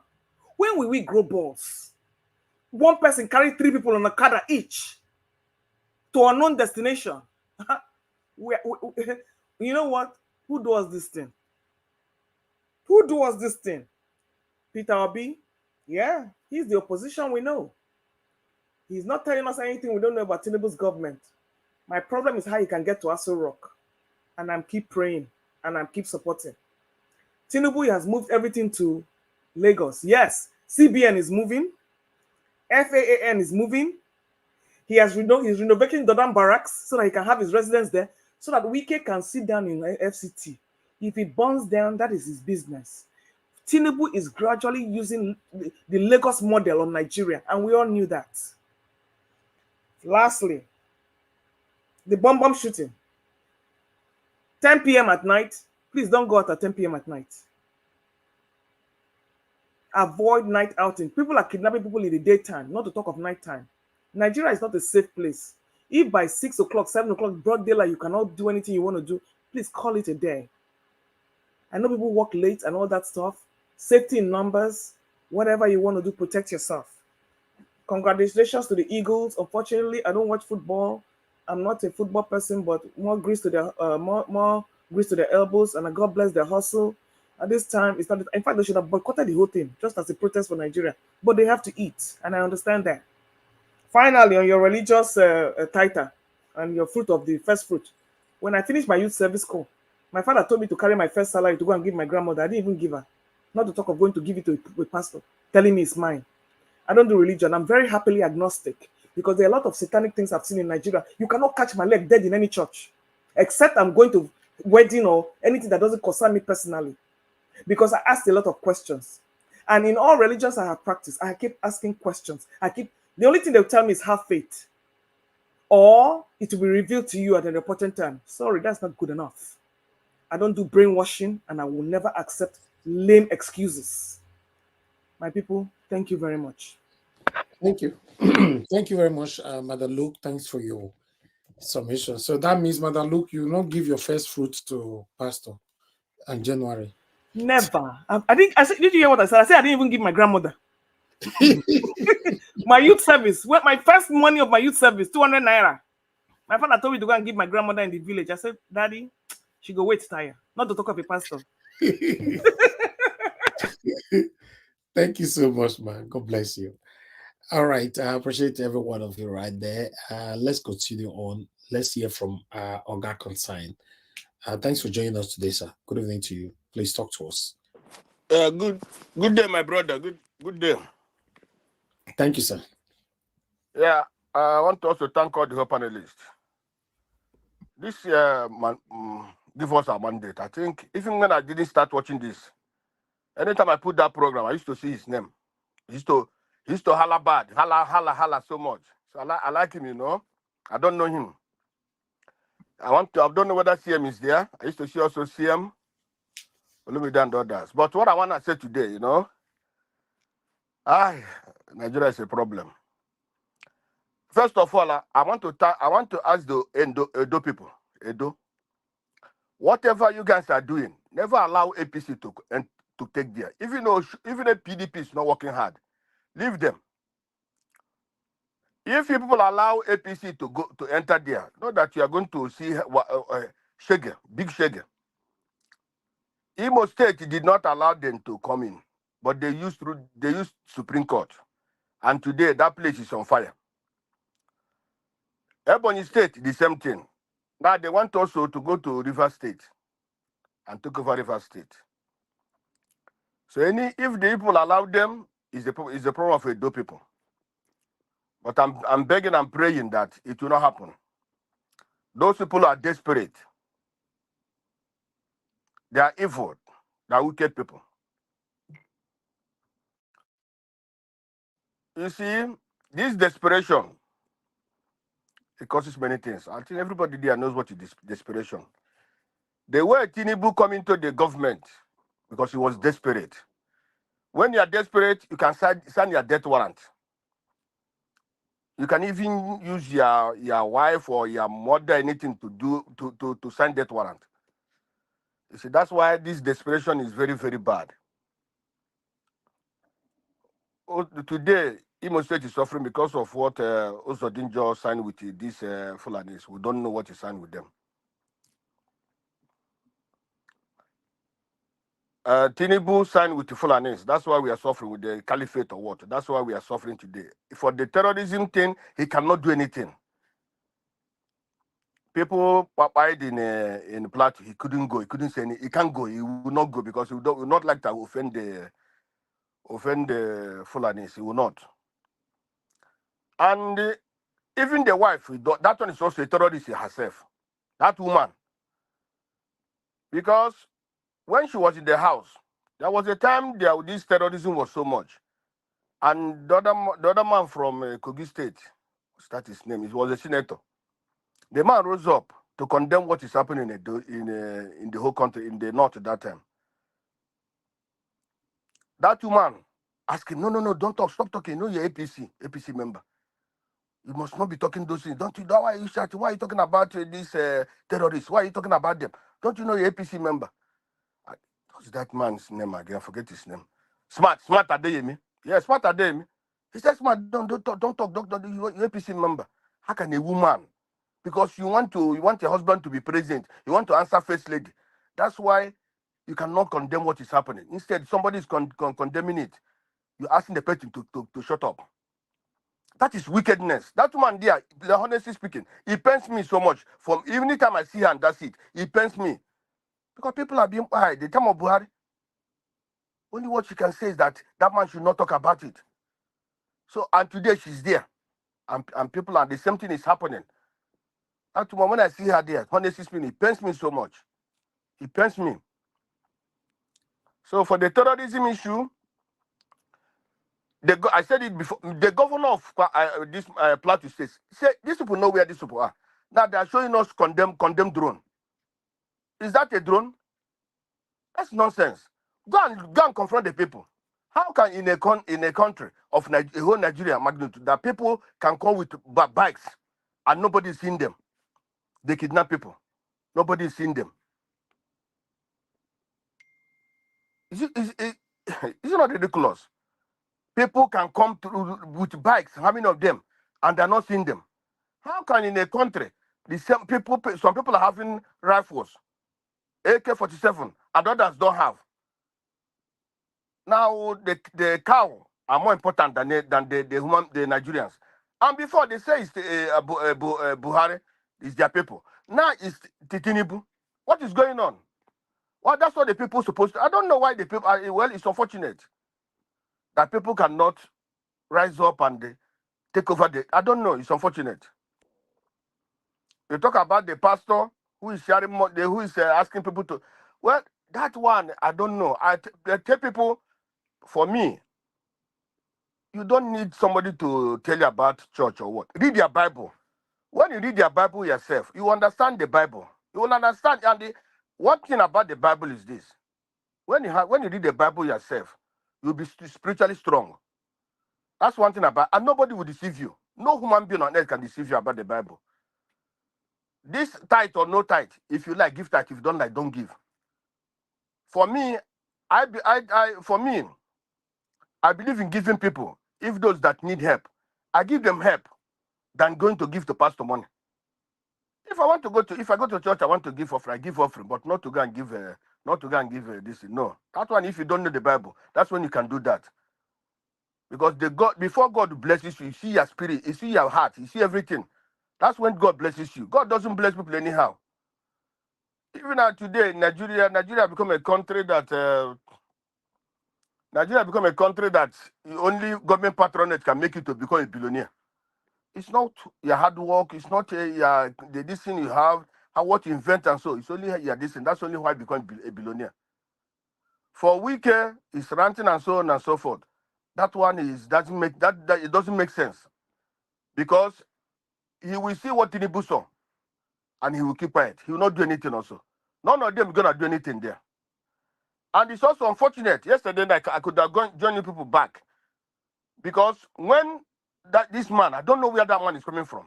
How can somebody be asking people to give them evidence of what is happening? As if he's the director of this of Nigeria, or is the I don't know, the father of Nigeria. Give me evidence. This issue of the Fulani herdsmen or the repentant bandits, it's not today that start running them to the army. It's not today. It started long time. Even the time CM was talking about the CM was talking about Aerofy going to say they went to this thing to give the bandits money not to come and they kill them in Nigeria. I think that interview, I watched that interview. It was Channel's interview. I think it's on the other 7th or 9th of February 2017. That was when that interview was conducted. I saw it. I have that interview even. So somebody can come and start telling people, deceiving people, drawing attention of others to nonsense things. That is too bad. You don't do that. 1, 2, 3, 4, more than 10 people are telling you this is what is happening, and you're having a different view and the evil view. That's distracting people from the reading that they are talking. That's very bad. My brothers and sisters, the country is good that this man came yesterday. I really appreciate what that man did, and that man, honestly, I respect him because he's a honest man. He's not someone that deceives. Yesterday, I knew that man. What did that man go to? If he's someone that deceives, he can continue to tell us, continue to do what you see. He said it plainly. So for now, we have to be talking about how we can save Nigeria, but also talking about how, if that one cannot help, let us divide the country. Like I said earlier the other day, any people, even if it's 1 million people or 2 million people or 3 million people, as long as you have somebody ruling you people in a good way, my brother, that country will survive. That country will progress. I've seen many countries, 3 million, 2 million, 10 million, but they're moving forward than in this bogus nonsense we have in Nigeria, where would only the poor are the ones. No, the poor have no subsidy, but the rich have subsidy. How can the rich have subsidy in a country of this nature, while the poor are suffering, continue to suffer? Whatever the poor have, they take it from the poor and give to the rich. A country where nobody goes, only if you have 1 million now, you have insecurity. I don't want to live in a country that I have to go with security. It's better for me to live in a place that they have no name than to live in a country that I can go with security. I don't have my own privacy. And if I'm in my place, the securities are there. That's why sometimes I look at Nigerians as people who are illiterate. You are happy that you are going with security. What does that does that make somebody a human being? Or what does it give you? Makes you prestigious or what? No. You go in a country where you can go freely. Doesn't mean that you have to go with security and you're happy. In Nigeria today, everybody wants to have security. A country that the security is... Okay. All right. Thank you, sir. Thank you very much. You continue from where you stop when we come back to you. God bless you. Thank you, sir. Yes, sir.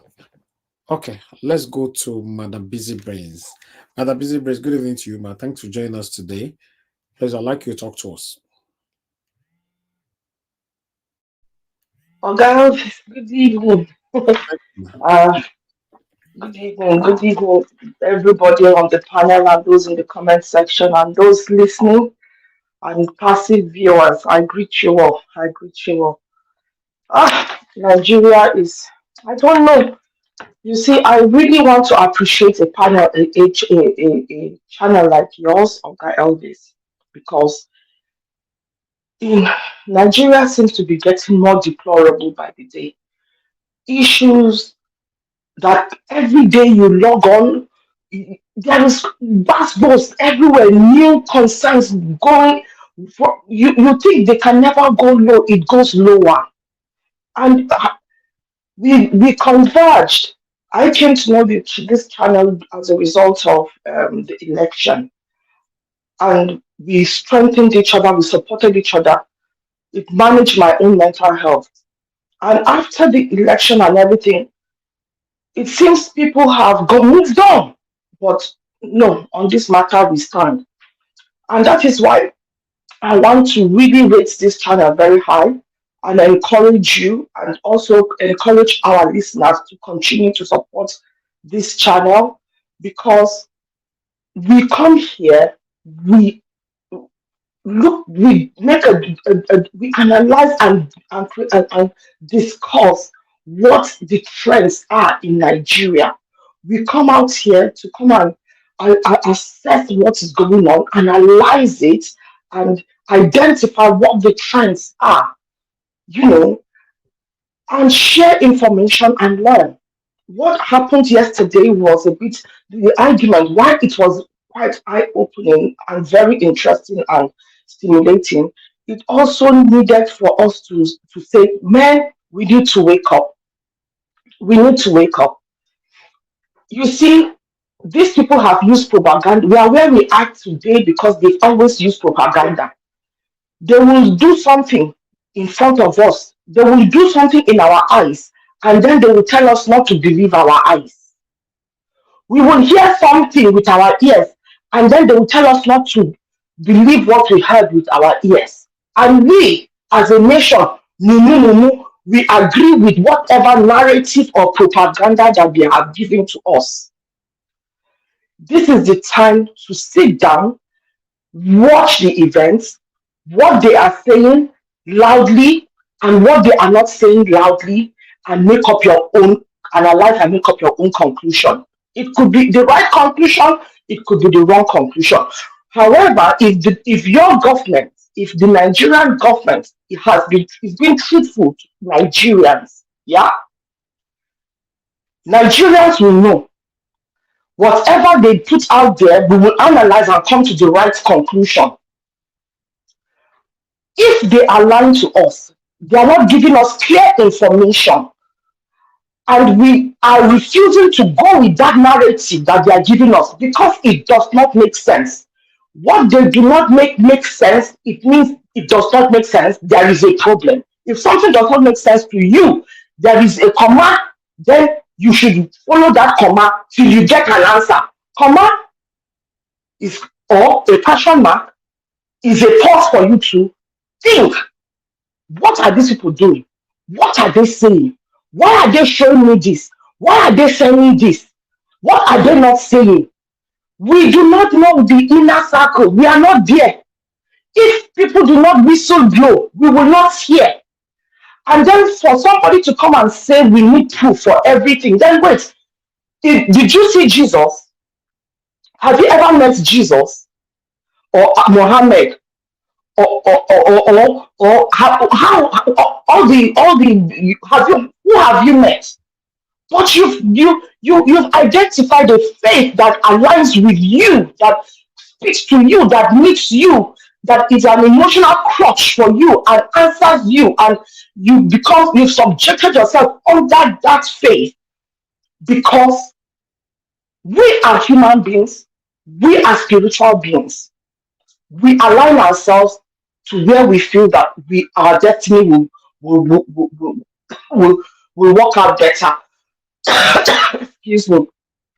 So the mere fact that The evidence is even there that they did not say Boko Haram have been recruited from they've been Boko Haram repentance have graduated and been recruited into the army. They did not say recruited into the army, but they said the army is telling us that they have graduated about how many 500 and something Boko Haramists. Graduated them from where? That is the question you should be asking. Where do you go to the military? What do they do? Do they graduate terrorists? Is it that they graduate people who have gone through their training? So what training did they give them? Do military do home economics? Do the military do farming? So what training did they give them? What kind of training? I will leave that for people to make up to come to their own conclusion. And then look at what is happening. Look at what is happening in Nigeria right now. The insecurity that they will come and tell us on TV and make a show of a drone and say that security has come back.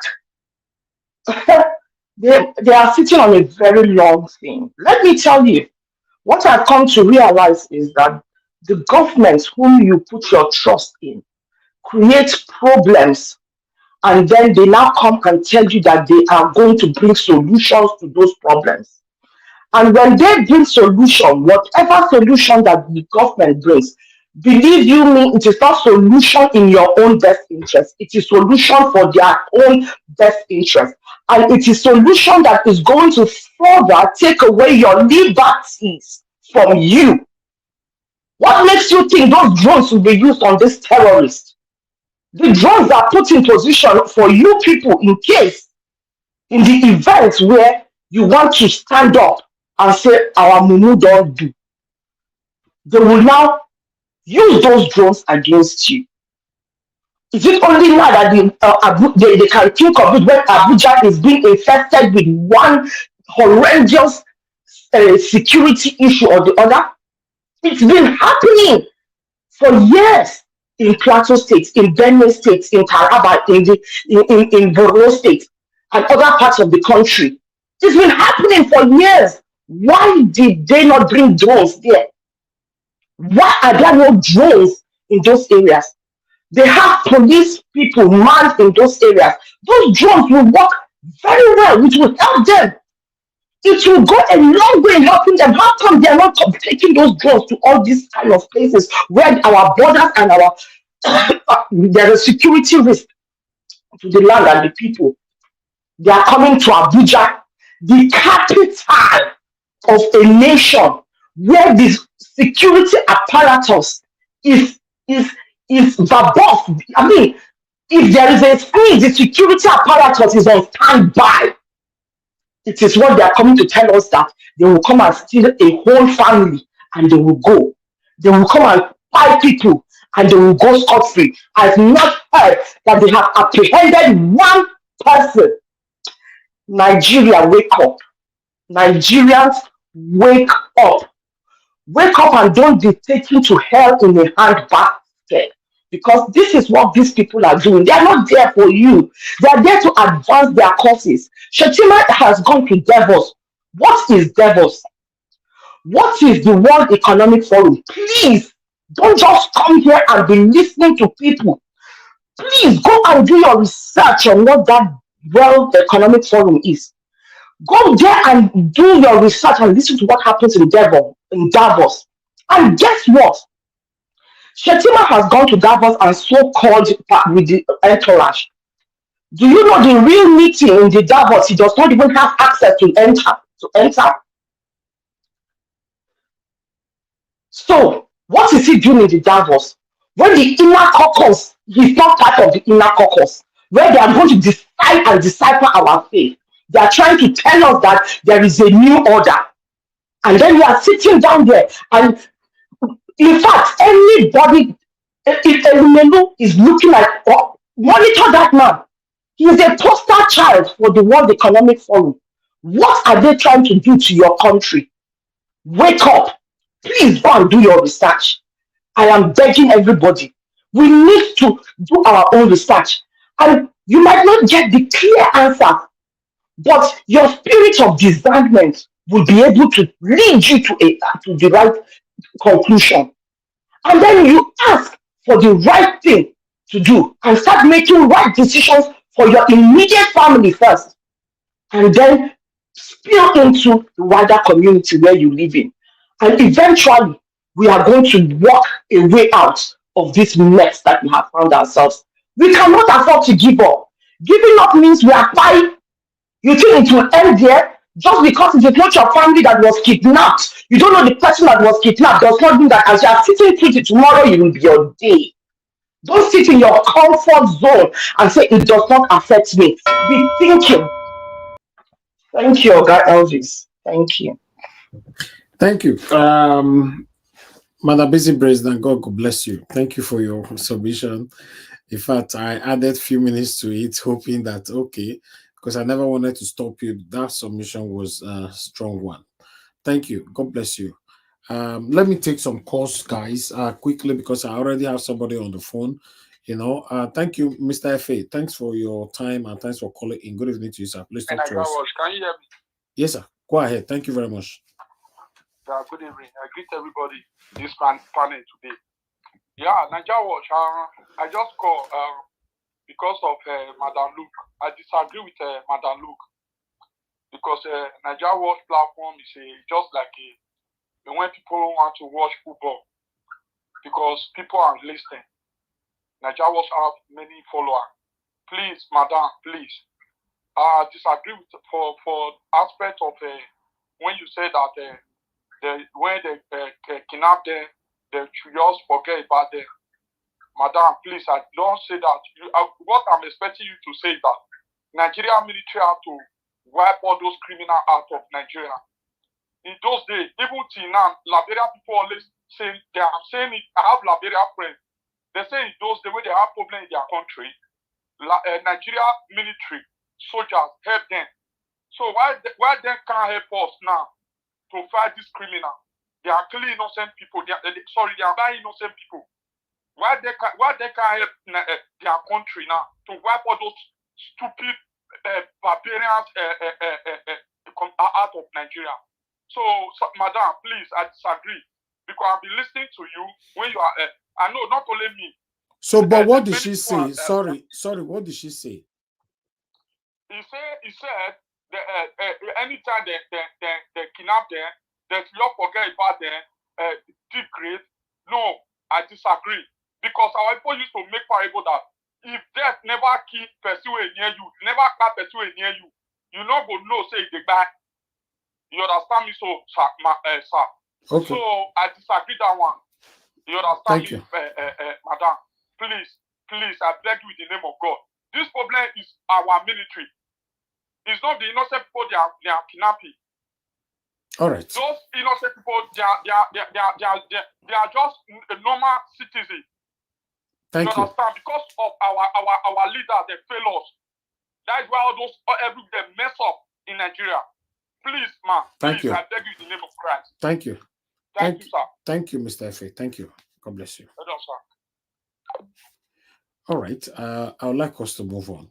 Before I pick another call, let me quickly call on the next person.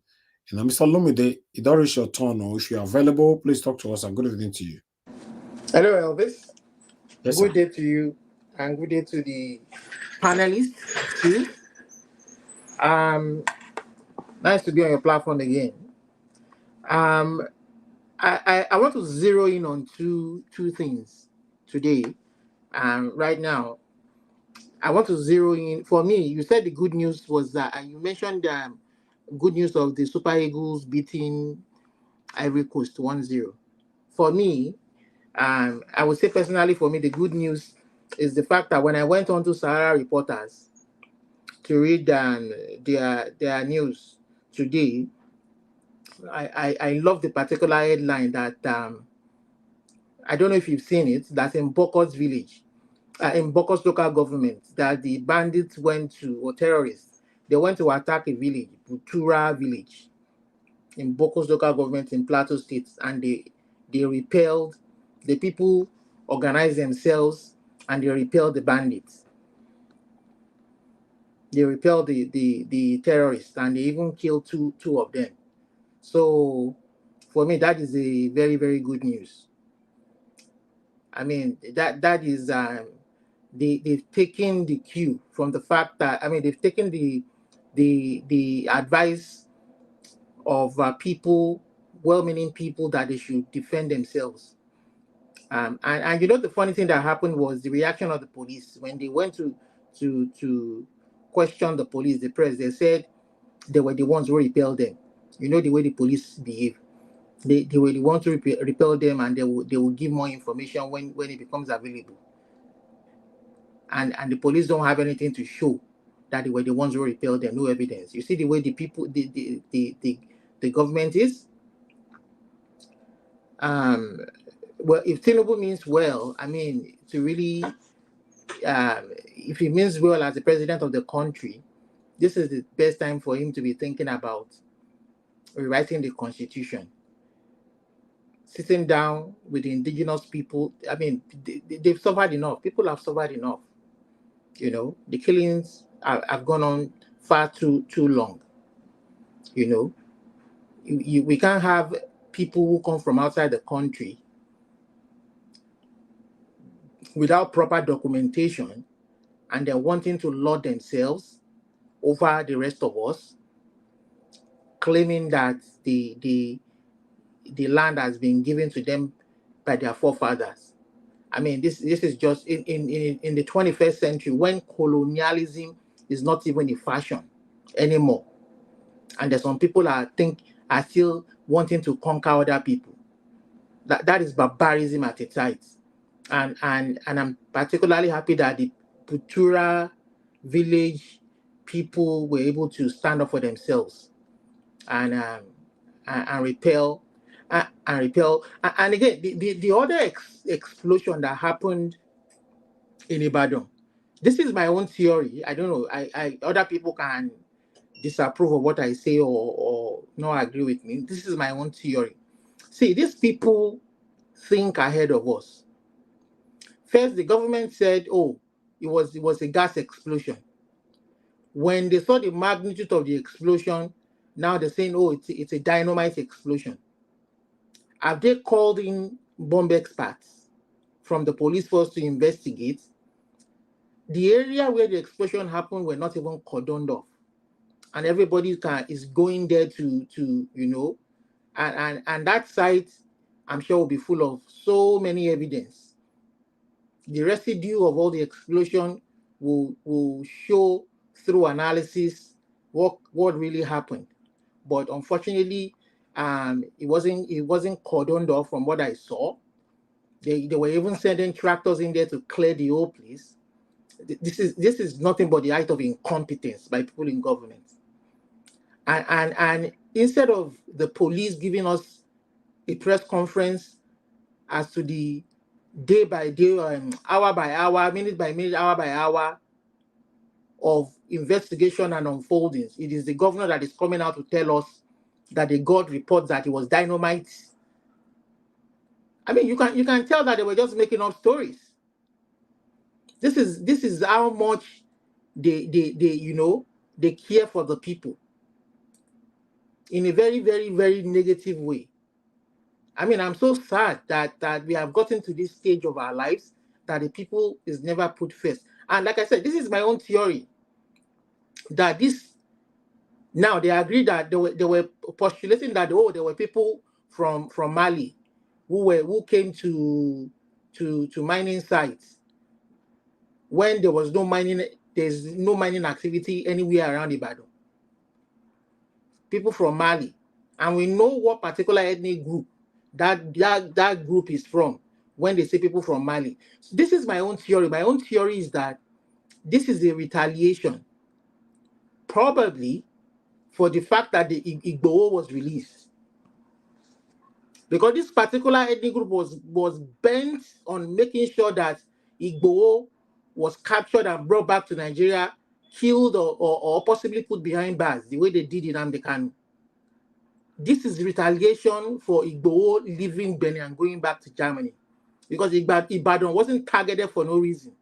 Exactly what they did to Akeredolu when Akeredolu started the Amotekun. Who knows what their next target will be?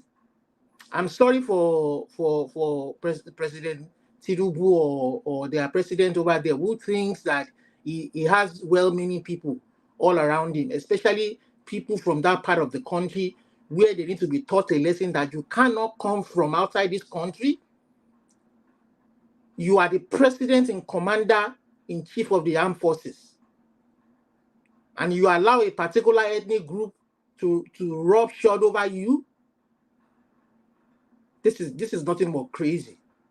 This is nothing but, and then when we talk, they say you are being tribalistic. You are being this. They have used religion extremism and ethnic sentiments to perpetuate this wickedness. And now the people in the Middle Belt are the ones suffering right now.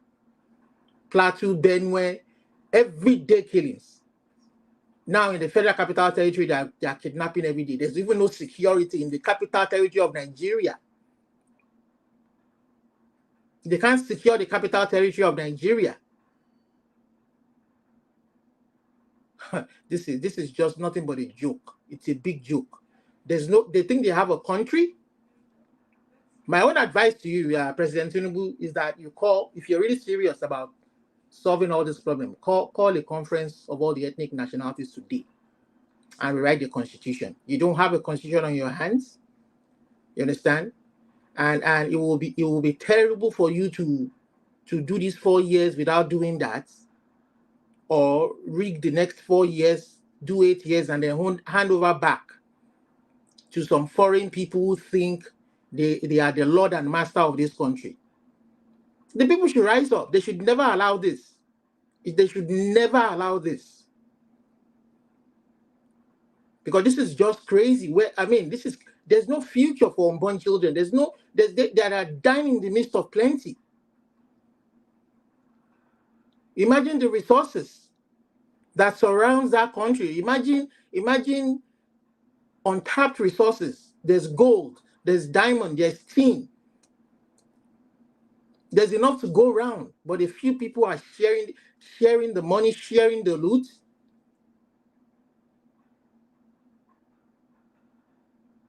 This is just it's crazy. It's crazy. It's crazy.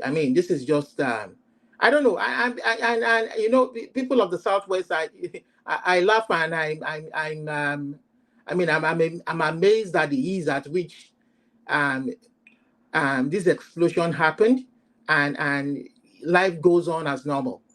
Indeed, you guys, the whole country has been captured. You guys have been captured. And I just pray and I hope that the elites, especially the Yoruba elites, our Obas, our political elites, will see reason that there's no hope for this current status quo. There's no hope. There's no future for all of this. We begged and begged before the last election that we do not allow this election to hold. It was an opportunity to fix the country, to say, you know what, we are not going to hold any election.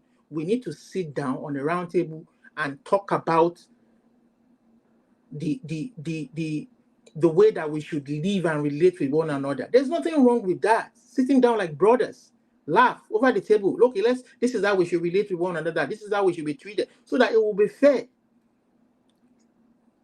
The people who own the resources will be treated fairly, whether it's Niger Delta, South. Well, it's crazy. Why do you give a contract to one man, a 4 billion naira oil security contract to guide the pipeline to one man, while the other children are suffering? They can't fish. They can't fish. All their rivers are polluted. Fishing is their main source of livelihood. They can't go to the farm. Look at just now, they found tin, and instead of sitting down. Is that the way they behave in civilized world? That when they discover when they discover natural resources, they start killing people instead of finding ways to see how these resources will benefit the people, even if you want to move them. I mean, I don't get it. I just don't understand why life has become so cheap in that contraption shithole called Nigeria. I rest my case. All right. Thank you, Mr. Olumide. Thank you very much. The word shithole Nigeria, I don't like it. You know, I've tell you before, you can't use it here. You can use it in your house, but not on this platform. Please let this one be the last time you call Nigeria a shithole on my platform. Thank you very much. You know, I'd like to go to Engineer Francis. Engineer Francis, thank you very much, sir, for your patience with us. Good evening to you. Please talk to us.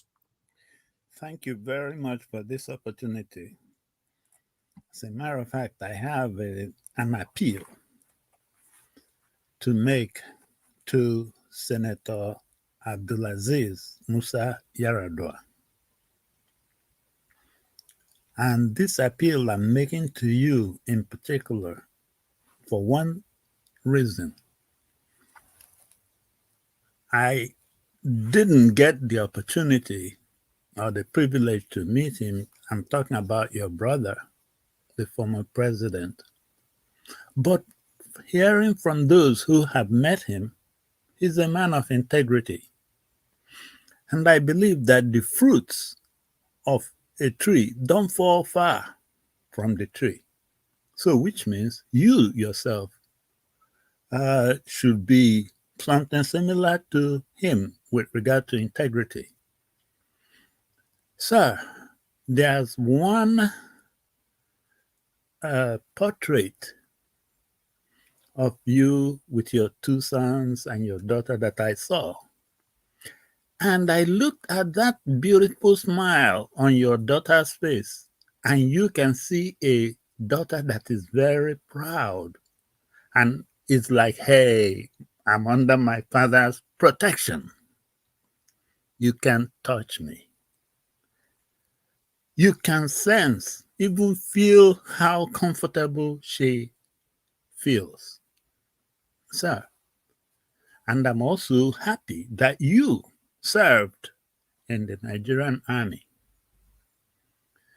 Now, I said this to bring to you one girl. She might be maybe 20 years older than your daughter or somewhere thereabouts. But she, right now, the most important thing I will even say for you to help us is we need proof of life with regard to that girl. Her name is Ruth Ogunleye. She told us what she suffered in the hands of Colonel Abdul Karim, Colonel G.S. Ogo, and Brigadier General I.B. Salebo. I think they are somehow affiliated with the Ojo Cantonment in Lagos. Now, she is the one that was wronged. How can she be the one that will be court-martialed and taken from Lagos? All of a sudden, they said to Abuja, we don't even know where they are. Sir, before this weekend, please release to us a proof of life that she is still alive. And I'll tell you why. In fact, let me tell you the story of one man, a very decent army of the US. In fact, if you talk of military or army royalty, he is a very good example of it. Because all his generations, from the founding of America, there's no generation that didn't have an army officer in their family. His wife, the same. His wife's great-grandfather fought in the US Civil War. His wife's father retired as a 4-star general. this man was even being paraded somehow as a future presidential candidate. In 2007, he was the commanding general of the multinational force in Iraq, in the US-Iraq war. A year later, he was named the commander of the US Central Command, the CENTCOM, by the then Secretary of Defense, William Gates. As a matter of fact, in 2011, guess what? Barack Obama made him the CIA director. He became the director of the CIA. But something happened. He was writing his biography. And the lady that was helping him write the biography that was writing it was Paula Broadwell. I'm talking that general, that four-star decorated four-star general that later became the CIA director. His name is David Petraeus. The lady helping him or writing his biography, Paula Broadwell, something happened. They started having an affair. And when it came out, it was very bad. Bad to the extent that he couldn't hold the shame. So he contacted President Obama and offered his resignation. Let me give you an excerpt of the speech he made. He said that he made a very extremely poor decision based on extremely poor judgment, that his behavior is not acceptable, not as a husband, not as a father, and not as a leader. He apologized to President Obama and to the American people. He bowed out. So, sir, we have seen this. We have been through it. It can happen. But when somebody that has made that poor judgment is still trying to clean the act, that is when dangerous things happen. And that is why we need proof of life of this girl, because she is still being punished for speaking out.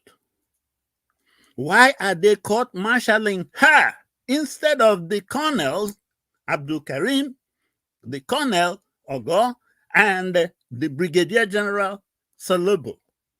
Why are they still punishing her? You see, the youths of this country, we know what's happening. But enough gets enough at a certain point.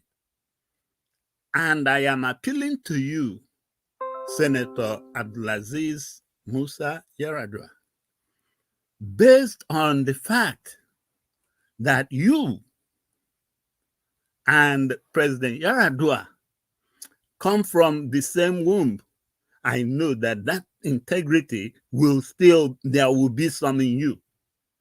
And based on the way I see from your family portrait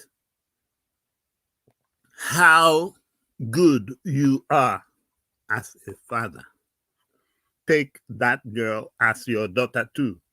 That Ruth as your daughter too. Push whatever button you have to push.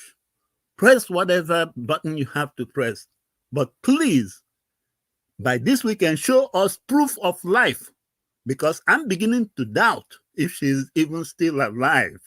And if she's dead, believe me, you will feel it too, because I made this appeal to you. Do not say there's not enough time to save that girl. She didn't do anything. All she did is hold her integrity. She refused the advance of somebody, no matter whether you are her commanding officer or whatever. And please don't even rely on anything that might come from her family too, because they may have put pressure on them. The only thing I can get from her family is when she said that even when she talked to her dad told her that the colonel told something like, obey the last command. And I bet you now they probably will be putting everything to cover their behinds. Sir, please, and Nigerian youths, please, Aisha, please don't retire yet. The SARS is beginning, it's not ended. Because if this girl is another SARS, please, sir, on behalf of the Nigerian Senate, that Senate committee on the army, you are the chairman. Please call a quorum of whatever your committee is and issue subpoenas immediately. Call that girl. Make sure you bring her out of the clutches of these people that are probably trying to terminate her. I don't know how the story may change tomorrow. Some people may have threatened her in the background, or maybe with holding her family hostage or something. Please, sir, whatever happens. Okay, Niger Watch, please, one more second. Sir, whatever happens, please, first of all, do not sleep on this. Get and swing into action. Sir, please, please, I plead to you, and I also plead to the Nigerian youths. Everybody, keep your eyes on this girl. Don't let her perish or be eliminated or be swept under the carpet. Please, I don't know, I'm an Igbo man, and from the name she's the Yoruba, I don't know her, don't know her parents or anybody, but I see injustice. Martin Luther King said it, that injustice anywhere is injustice everywhere. Please, guys, do not let this girl, in fact, Aisha, please, Aisha Yusufu, please come out again from that your retirement, because I'm not a than SARS has come. Thank you. Thank you, sir, Mr. Engineer. Thank you, sir. God bless you. Okay, let me quickly go on to the next person to speak to us. I just want to get to everybody on time. I don't want to spend so much time here today like we did yesterday. But meanwhile, I would like to go on to Mr. Onero. Mr. Onero, thank you very much, sir, for your time with us today. It's good to have you here. Happy New Year to you. Please talk to us. You have 8 minutes. Oh, thank you very much, Mr. Ivis and everybody in the panel. Just before I go ahead, a quick correction. I think I watched the Aisha video fully before you played it. You know, I don't think she said she's retiring from advocacy. No, she did not say that. She said she has put a full stop for people coming to her platform, to her phone, to whatever, to beg for help. That they should go and meet the government that is in charge, squandering money, using 3 billion to do verification of social register. I think just for clarification's sake, she didn't say she's. I stand corrected then. Thank you. All right. Okay. Since I started from there, let me react to what Aisha said.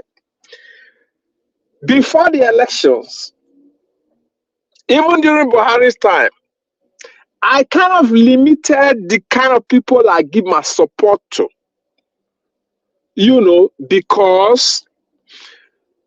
Because most of us that live overseas help a lot of people back home, shoulder many of their responsibilities.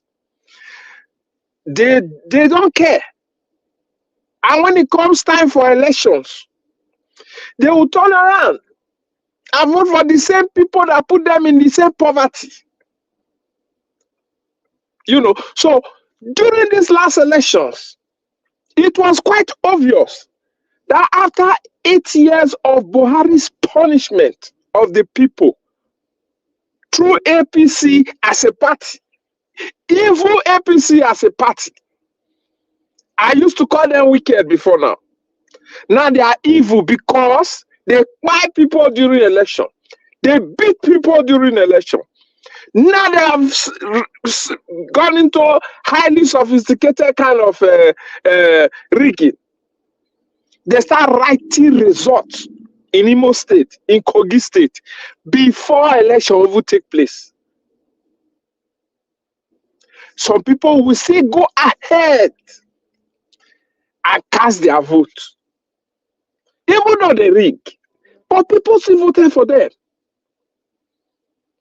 In the West, they voted for the certificate forger, confirm. It's not alleged, confirm. The drug dealer, confirm. It's not alleged. I don't stand to be corrected. There are documentation to that effect. Documentary evidences to that effect. Because of tribalism in the West, in the Southwest, they voted for him. Some of the places in the North, majority part of the Northeast and the Northwest, they voted for him. Because of religion. Yes, they did.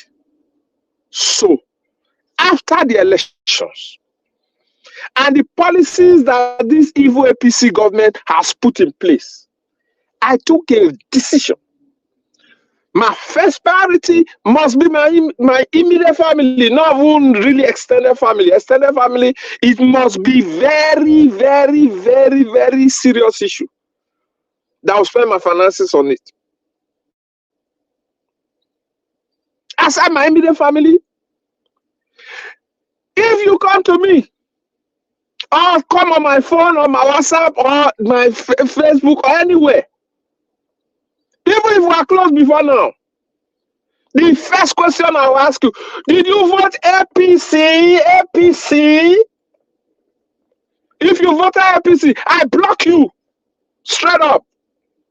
I don't care how the situation is. I will never, ever in this life consciously give penny of my resources, penny, to anybody that voted APC in this last election. Never, ever, ever in my life. Never. It will not happen. Except I don't know. But I will find a way to know. I will never do it. Never. It will never happen. You must enjoy whatever you campaign for, whatever you carry your voice on to support. Before the elections, some of us posted, some of us were on this platform too. Those of you now, we don't suffer under Buhari for 8 years. Even our shoes, that's what I posted on my Facebook just a night before the election. If you people choose to continue your suffering and vote for this same APC, even though I know they rigged, but people voted for them. If they didn't vote for them, they won't have numbers to rig. People still cast their vote for them. You must enjoy the suffering you voted for. That's on the Aisha issue. Oh, Wike, as far as I'm concerned, Wike is a disgrace. He has nothing to offer. Himself, the APC, even the PDP. They got nothing to offer Nigeria. Zero. PDP has 16 years. APC have had 9 years going now. Together with 16 plus 9, that's going to give us 25 years. A quarter of a century have been wasted by these so-called leaders. Wike got nothing to offer Nigerians. That's on Wike. Or Peter will be talking about security failures. Of course, we know that these people got nothing. When we were asking them during the election period, okay, contact all the people. You that wants to become a leader. Peter Obi was all over the place. He was on radio, he was on TV, he was everywhere, he was coming in person, he was going abroad, he was going everywhere to speak to whoever want to listen. This is what we need to do. This is what I'm going to do on security, on the economy, on infrastructure, on human development, on this, on that. Because of tribalism, wickedness. I'm not an able man, but I supported him and will continue to support Peter Obi, no matter what. I will continue to support him because he has proven beyond reasonable doubt to me. He's a human, he could make mistake once in a while, but he has shown us that he's a man of integrity, character, has capacity, has the will and the love and the compassion towards the people. Now, the kidnapping, 100 motorbikes, I laugh, 100 motorbikes. If kidnappers can buy 100 motorbikes, the money given to local governments, what are they buying? The money the states are collecting, the security vote each state is collecting, what are they buying?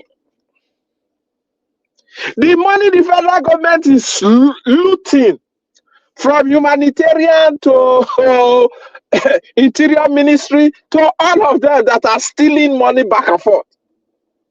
What are they buying to secure the people? All they know how to do is steal, and steal.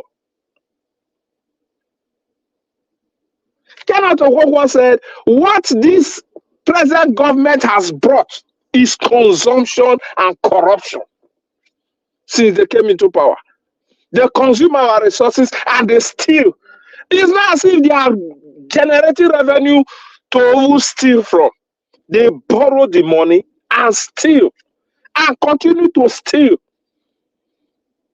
Now, same on insecurity and try to secure the nation. It's not rocket science. These people go to Dubai. Dubai is big. Dubai has some good landmass.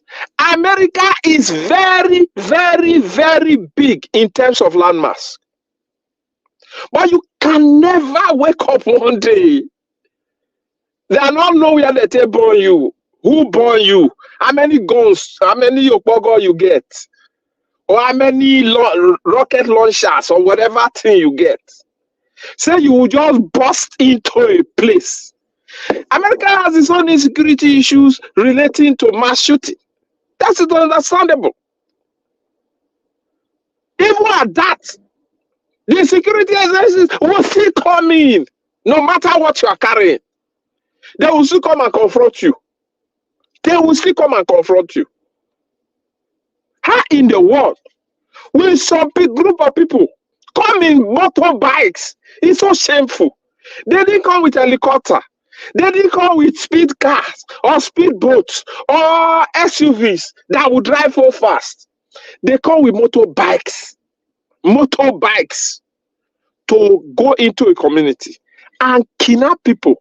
They come with small vehicles and kidnap people, and the government will be silent. The security agencies will say they are security agencies. They are a massive failure. All of them need to be sacked, including the so-called leader. I don't call him president. The so-called leader, APC leader of the nation, Nigeria. I don't call him my president. No, he's not. For me, it could be for other people. That's fine. You know, how do we secure the country? It's not rocket science. Those bombastic drones they are showing, it's just for intelligence gathering. That drones is not for any form of attack. What I saw that was played. They are noiseless drones that they could use for security. All the money they are stealing. The 5.5 billion for Yash, the 6 billion for parking lot for lawmakers, the 3 billion for library that they will not read. All those money, and more than enough to buy in each local government at least 10 well-equipped vehicles that will tour the entire mass of any local government in Nigeria. At least 10 to 20 vehicles, well-equipped with gadgets, communication gadgets. Put enough drones to fly on the place day and night, set up a central place to monitor the whole place. That is what Fai1ed, even as much as I don't like the fact that he moved from his party to the evil APC party, that was why Soludo is against him. The man put those security cameras all over his senatorial district. Soludo feel that man wants to take his joy or wants to take the glory to himself. He now start attacking. It is not rocket science for God so loved the world. If there is dedication, if there is commitment, if there is the will and political will to safeguard the people will be safeguarded. And the people also have a responsibility to guide themselves, even if government will not support them. Like the story I heard that one local government in Plateau, they repair the people. They used to do that before now when it was religious fight. Now, finally, all the pastor that is trying to collect first fruit. Well, a lot of us are religious, but to me, many of the nowadays pastors are more involved in manipulating the people for economic gains. Our people must begin to relate with God themselves through Jesus Christ. Thank you all. All right, Mr. Onero, God bless you, sir. It's good to have you here today. Thanks for your submission. Thank you, sir. Okay, let me move on to the next person. Mr. Mashola, thank you very much for joining us today. Good evening to you, sir. Thank you, Mr. Thank you, Mr. Elvis. After you, I'll come to Mr. Jonathan. Thank you. I thank everybody on the panel. I thank Nigerians that still come here to listen to us. And I can see our talk and yelling at each other and doing everything is working gradually. Nigeria is in war.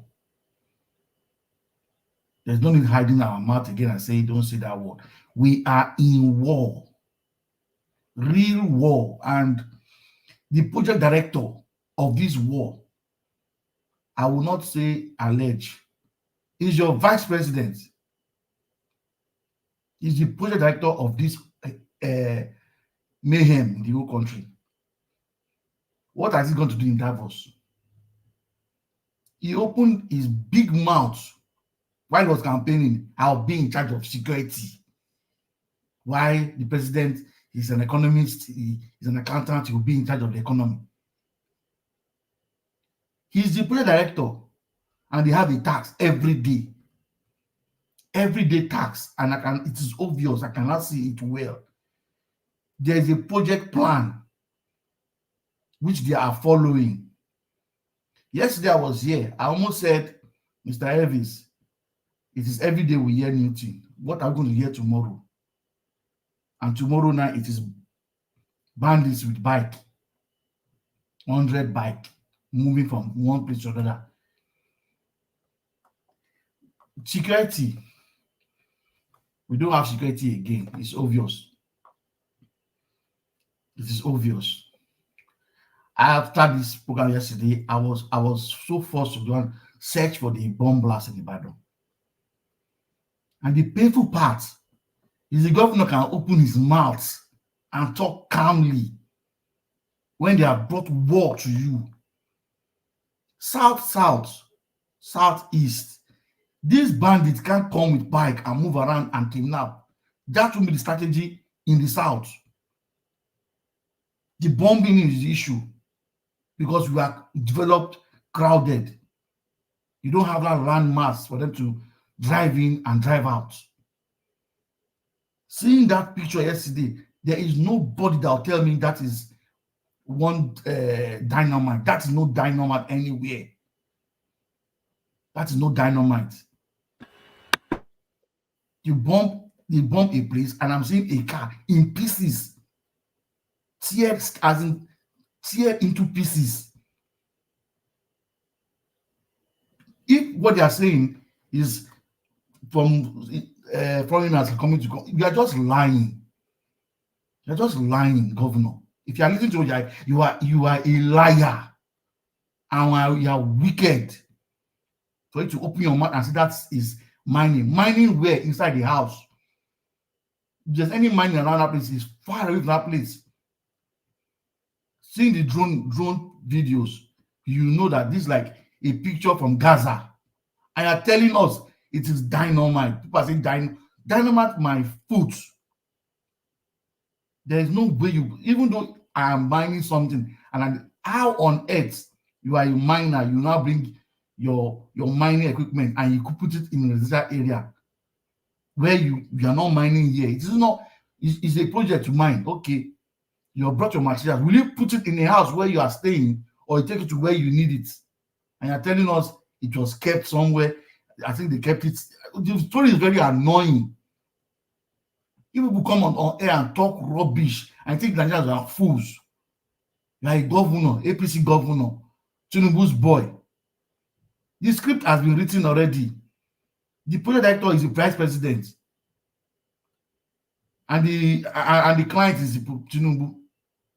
The client is Tinubu. This is whatever they have signed. And Nigerians, it is painful. I said it here yesterday. It is in Ibadan. Ibadan to Lagos is not far. Ibadan to Lagos is not far. They can't use my machine in Lagos to do all this rubbish they are doing in Abuja. They can't use it anywhere in the south. And we are all looking at them. And then we are complaining about kidnapping, and people are bringing money. And then the best thing is the security chief is talking rubbish. You are not doing your work, and then people are trying to solve their problem. They are saying they should not give them money. Who are you? They are giving you a job to do. You can't do it. Get out of the place. Old men that don't have sense. You can come and talk rubbish. People are dying. You don't have a feeling for it because all of you have taken all the security officers around the country. They are with you. Growing up as a small boy, a military man does not go with a civilian. A military man has his own ugly as a military man, not a civilian having an ugly as an army. The country is gone. And I keep saying it is gone. It is gone. They are gambling with us now. Somebody is pricing it. And Nigerians are sitting down in their house, keeping quiet because it's not me. It's not my... They kidnap somebody, you not start calling your family because it's not concerning you. It doesn't touch you. Somebody in Ibadan, those people are just homeless now for nothing. Just for nothing. It's so painful the way we take things in the country. And then we ask, let us ask the question. When Jonathan was there, we saw the vice president, we saw the president. When Buhari was there, we saw the president, we saw the vice president. Where is our vice president? What is he doing? I have never seen him on TV, channel showing him saying something sensible. It's only when they're spending money to waste money. That's when we hear that he's gone somewhere. Left for me, Senate, you are just there doing jamboree Senate. People are just doing nothing because it's not affecting you. Like we always say, the day jungle will mature, I don't know the kind of anger Nigerians will have against you people because you have the time now to fix things. You're not doing it. You are just going there, enjoying yourself. The president, you do not even have control of the country again. In your mind, you are a president. You are talking. You have people around you talking to you. You are enjoying the luxury of a president. But you are not a president because you are just a figurehead. And I wish you are hearing us today. You are just a figurehead. elders in the country, we call them elders. I do not know what you are doing. Your generation is killing us. Your generation has murdered us up to this point that it is so bad that I can't stand to imagine how people live again in the country. And we are happy. Yesterday, it was kidnapping. Today, we say kidnapping in a different location. We don't know where it's tomorrow. Please, if they won't do kidnappers, if they won't even do the work, you can go against your project director and start kidnapping the rich men. Leave the poor. Let the poor breathe. Well, we did not know that it is kill the poor now. What the president said is not just change it. It's not let the poor breathe. Suffocate the poor is what they're doing right now because they don't care about us. The police now, we are complaining about security. You bring out drone that you have used to do demonstration many years ago. You bring it out from your store and come and show us. You bring a helicopter from somewhere. Why are we so wicked?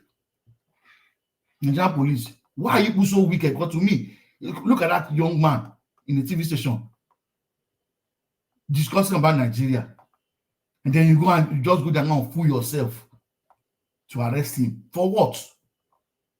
Today, people think, and then yesterday we saw people that can't even speak English.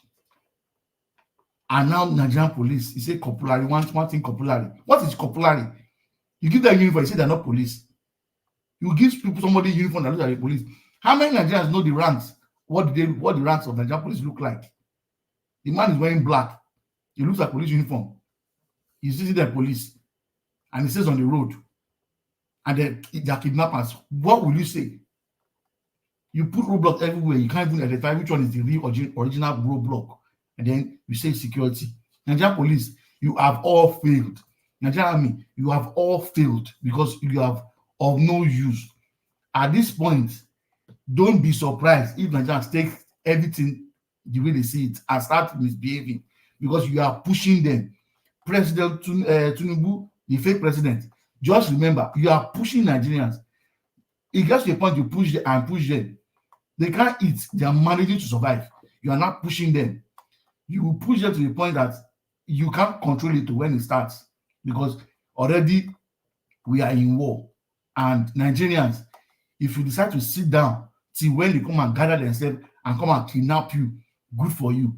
The only one you have, you cannot do, come out and protest against this government. That's all you need to do. Come out and protest. They will not attack you for protesting. You protest, they will kill you. You don't protest, they will kill you. So what is the problem, Nigerians? We are tired of talking and begging for you to come out.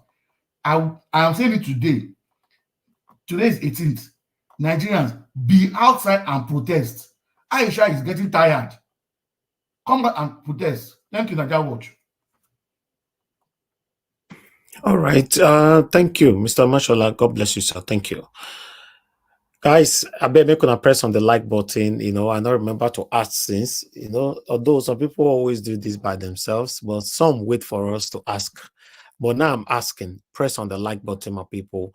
Currently, we have 149, if I'm not mistaken. Let me check again. Okay, 196. We have 196. Please press on it. We'll be rounding up soon. Okay, Mr. Jonathan, sir, please unmute yourself. Good evening to you. Please talk to us. 8 minutes. Thank you very much, Mr. Elvis. I hope can you hear me? Yes, you are very good. Okay. Sorry, I've been having some issues with my mic all day. But anyways, I want to thank you very much and thanks to all the panelists, all the submissions, those that are listening. I welcome everyone. I just want to say this. Yesterday, I was unable to get back on the broadcast. But actually, at the end of it all, in fact, I felt that it was even better for me because I enjoyed it, especially the last 1 hour of the broadcast yesterday. I enjoyed it so much that, and I give kudos to the panelists that were all around yesterday, to each and every one of you guys, except one. I give kudos to you all. You handle it very, very well. I mean, nothing, I couldn't say anything more. Couldn't have said anything more. I mean, you are brilliant to take that situation on yesterday. And again, I thank every one of you. You know, Nigeria is a place where we all know what is going on. When someone is saying that they want evidence, when you present proof to someone, and he's still saying he wants evidence, that says it all. And that is exactly, in fact, it is exactly the Nigerian politics. That's how they do it. What happened in your state is still the same thing. Give us evidence that it is not bomb. Because why? They think that what they want, Nigerian politicians, what they want dumb citizens. Citizens that are dumb, citizens that can't think, citizens, they want morons as citizens. So that when they come out, they want to say it, just put it there on your face, and they want you to shovel it. They want to shovel it down your throat. Just take it the way they say it. Don't question it. Don't say anything about it at all. And if you dare, even if you are bold enough, they'll say, what is your evidence? Give us the evidence. Even in the face of everything on the floor, you are all seeing it black and white. They will say, what is the evidence? Because they want citizens that cannot think. Citizens that are morons. And rightly so, to a very large extent. There are so many dumb people in Nigeria, morons, that can't think. I'm sorry to say, so many. If not, what will you call the drama that the police put up today? What will you call that?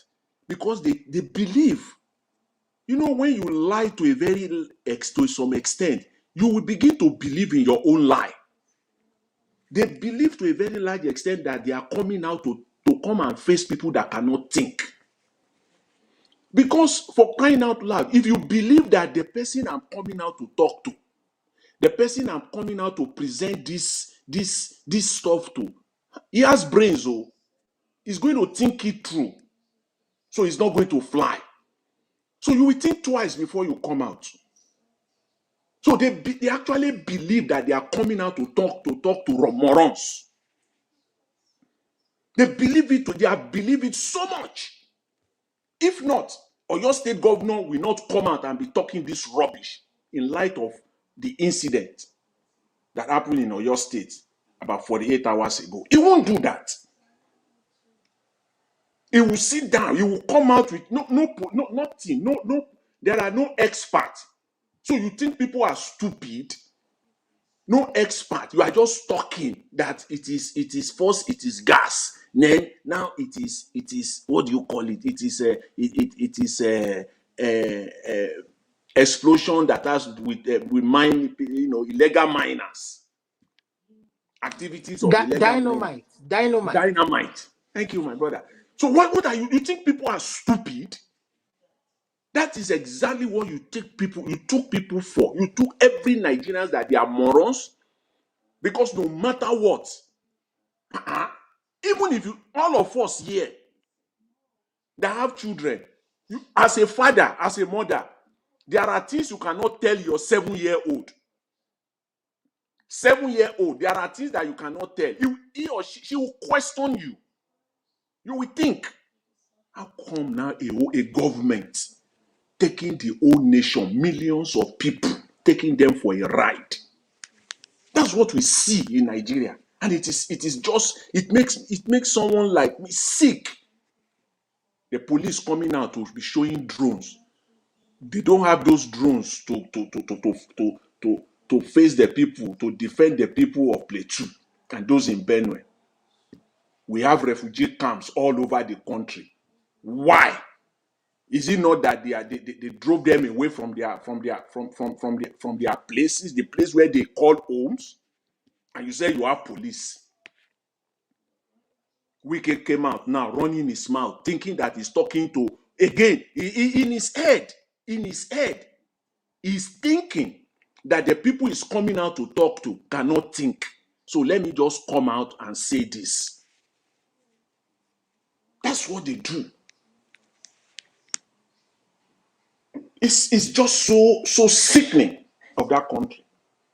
A country where somebody called Issa Pansani, the former communication minister, came up with a policy of Nigeria identification number. That policy that has no integrity, that program that has no integrity of any kind. And they shovel it down the throat of Nigerians. And that is what Nigeria is running with now. They think they have identity. You have nothing. People from the Sahel all over the place, they fool Nigeria. They are not Nigerian citizens. And the other interior minister also came out the other day saying that he's now introducing a new Nigerian passport, a new way to obtain Nigerian passport. And they are still going to use this same NIN that Pansani superintended over. Can you see where we are in Nigeria? They think people are stupid. They just think that they are talking to morons. That is just everything that is on their head. They don't even blink. Because if you think it through, if you sat down and you just think it through,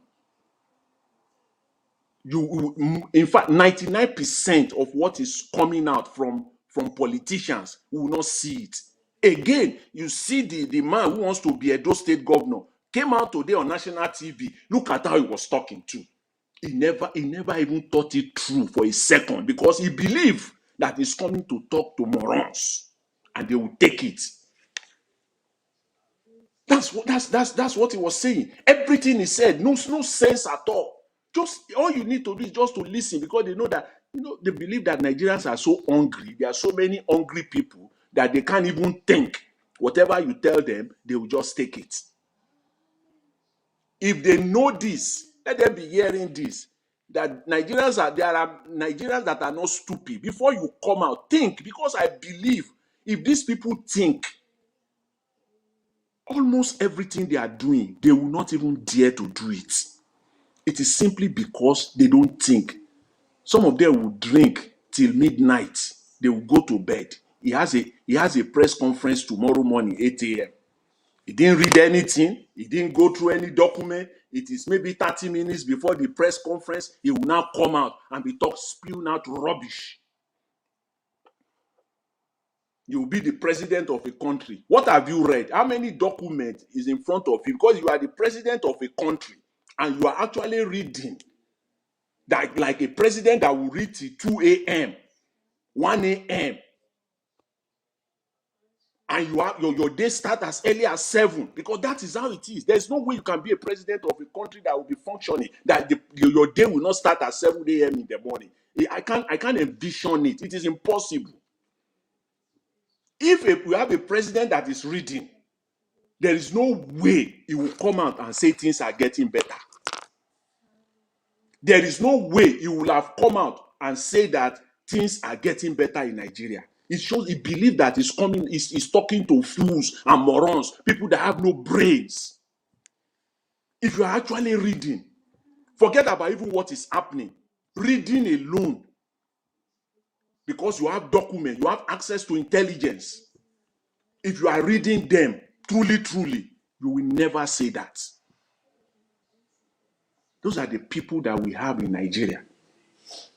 And lastly, let me just dwell on this. Let me use this last few seconds to dwell on this lady, this military lady that was, came out and talk about the abuse she went through, and then eventually she was arrested and then flown to Abuja. And I said 2 days ago or thereabout, I said, first of all, I believe we will all agree that the state called Nigeria is not. They cannot treat Nigerian women the way they should be treated.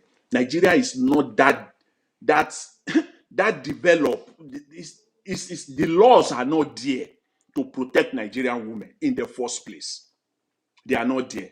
So they are actually on the wrong, at the receiving end. Every Nigerian woman, every single one of them, they are on the receiving end of this. So, and I know that I don't think she will get justice the way it is currently set up. in Nigeria as it stands right now. Thank you very much, Mr. Elvis, and thanks to everyone. I really appreciate it. Mr. Jonathan, God bless you, sir. Thank you very much. God bless you. Thank you. Let me call on Ogasiem. Ogasiem, you're the last on the panel to give your submission before we go on our final submission. Please unmute yourself. Talk to us, sir. Good evening to you. Hey, good evening, Niger Watch. Good evening, everybody. Please, all protocols duly observed. Actually, I was quite busy this evening, but I said I had to turn up to ask you one question. Hey, that goose pimple where you the get yesterday, how far? I be it don't clear. Now there I go start first. That goose, that goose pimple. I can't believe it. To be honest, I have to rewatch those videos and follow the comments of the people. Despite the video is long time ago, follow the responses of the people. I was so surprised that a Nigerian army will say that a bandit or a ex-convict cannot even be a president in Nigeria. That a terrorist can, if they change, they can become a president of the Federal Republic of Nigeria. That means Nigeria have been captured for so long, though. Yeah, nah. Repentant Boko Haram. If they behave themselves, they can end up being your commander in chief in a country in which they don't see P2B as a suitable commander in chief. That is the country. That's why you have a forger in government. Elvis, be like say you just wake up. No, for this area, sir, yes. It be like say I wake up and a Pansat wake me up yesterday. To be honest, I was so surprised.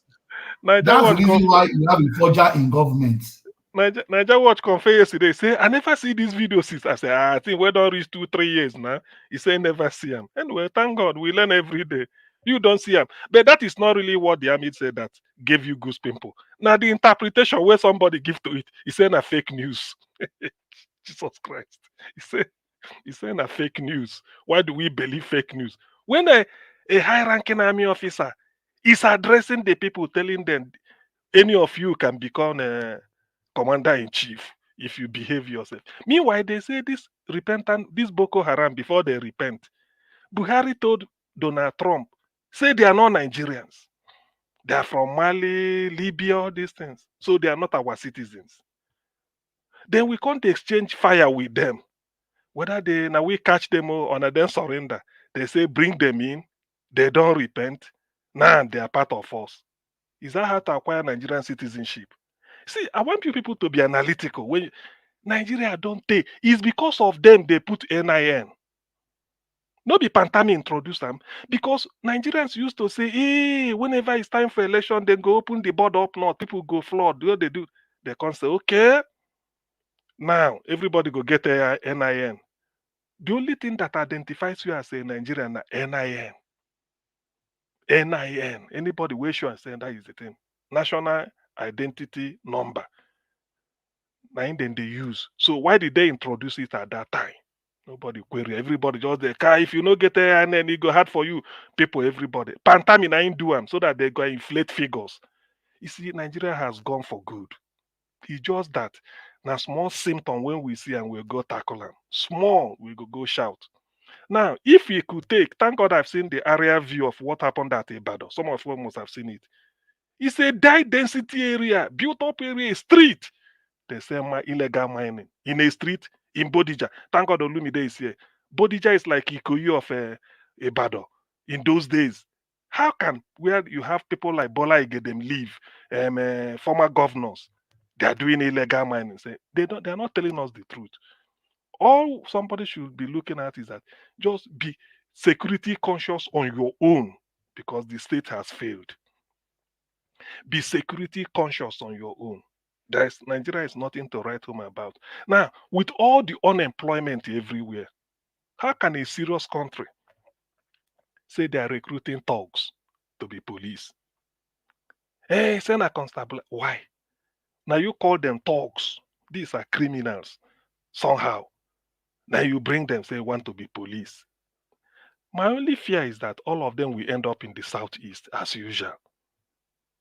I've watched a TV, what they call TVC, because I used to follow what is it called? The Babajide Kolado Titoju, BKO.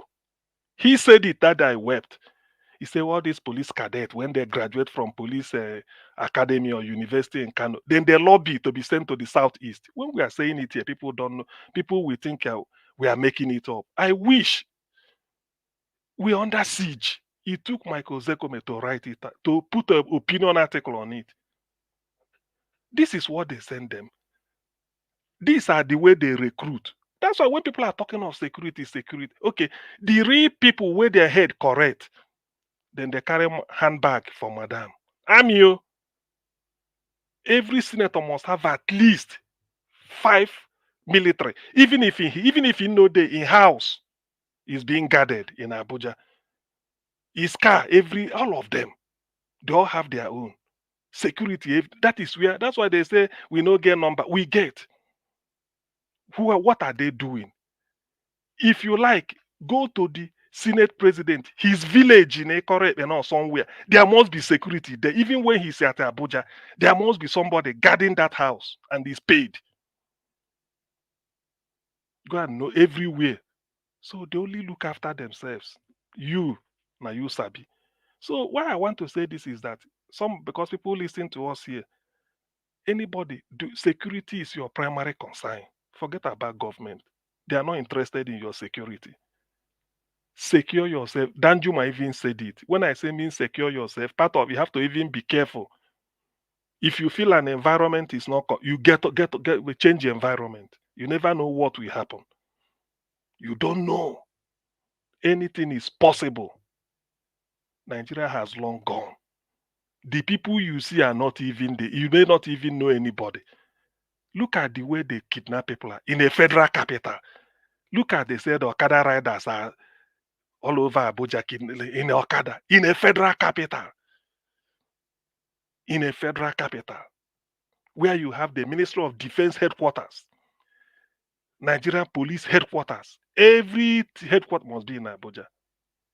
And yet, look at the way they are patrolling. Then what is the fate of Ogbomosho and Abakaliki and maybe Oka, Newi, Onisha? Where is their fate? Uyo, Ogoja. So these are what we are saying.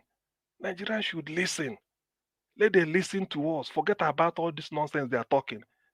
Look after yourselves the way you can. I know it's not easy, but the moment you wake up every morning, you know that you're on your own. It gives you, you take responsibility. This is no longer a case of you are going after all, Shebi there. Nothing will happen. All these things, they are just making noise. What type of army or police will come and display children's toy, say they fly like, what they call it, is it a butterfly? They perch down, say we go do that. Catch who? Why are they see why the thing about that, the annoying thing about Nigerian institutions is that they feel everybody is a moron. That with this thing we no get them. We can't put 2 and 2 together. Bomb exploded in Bodija, and they are talking nonsense. Telling people this, you must this. If you have information, give up. Which one I know? What with the citizen? Somebody, okay, in a place like that, when you are at your, okay, what if it's not Dugbe market at Ibadan, all those, what is it called, the Cocoa House area? People are going about their business. This one, you are in your own house, in a street, in a close. Where else, if you are not safe in that type of place, where will you be safe? You see, when you enter bus from Ibadan to Lagos, or you are moving from Ojo to the Monia, is that where you are going to be safe? See, look, Nigeria has gone. Let's just on that should be the starting point. Then what do you do when you are left to your feet? So you help yourself. That's what now today just advice. We are not forget about all these headlines we discussed, because in the end, with what is happening and the type of people that come online to come and say 1 or 2 things that is annoying. A video that since we've known, we've been crying.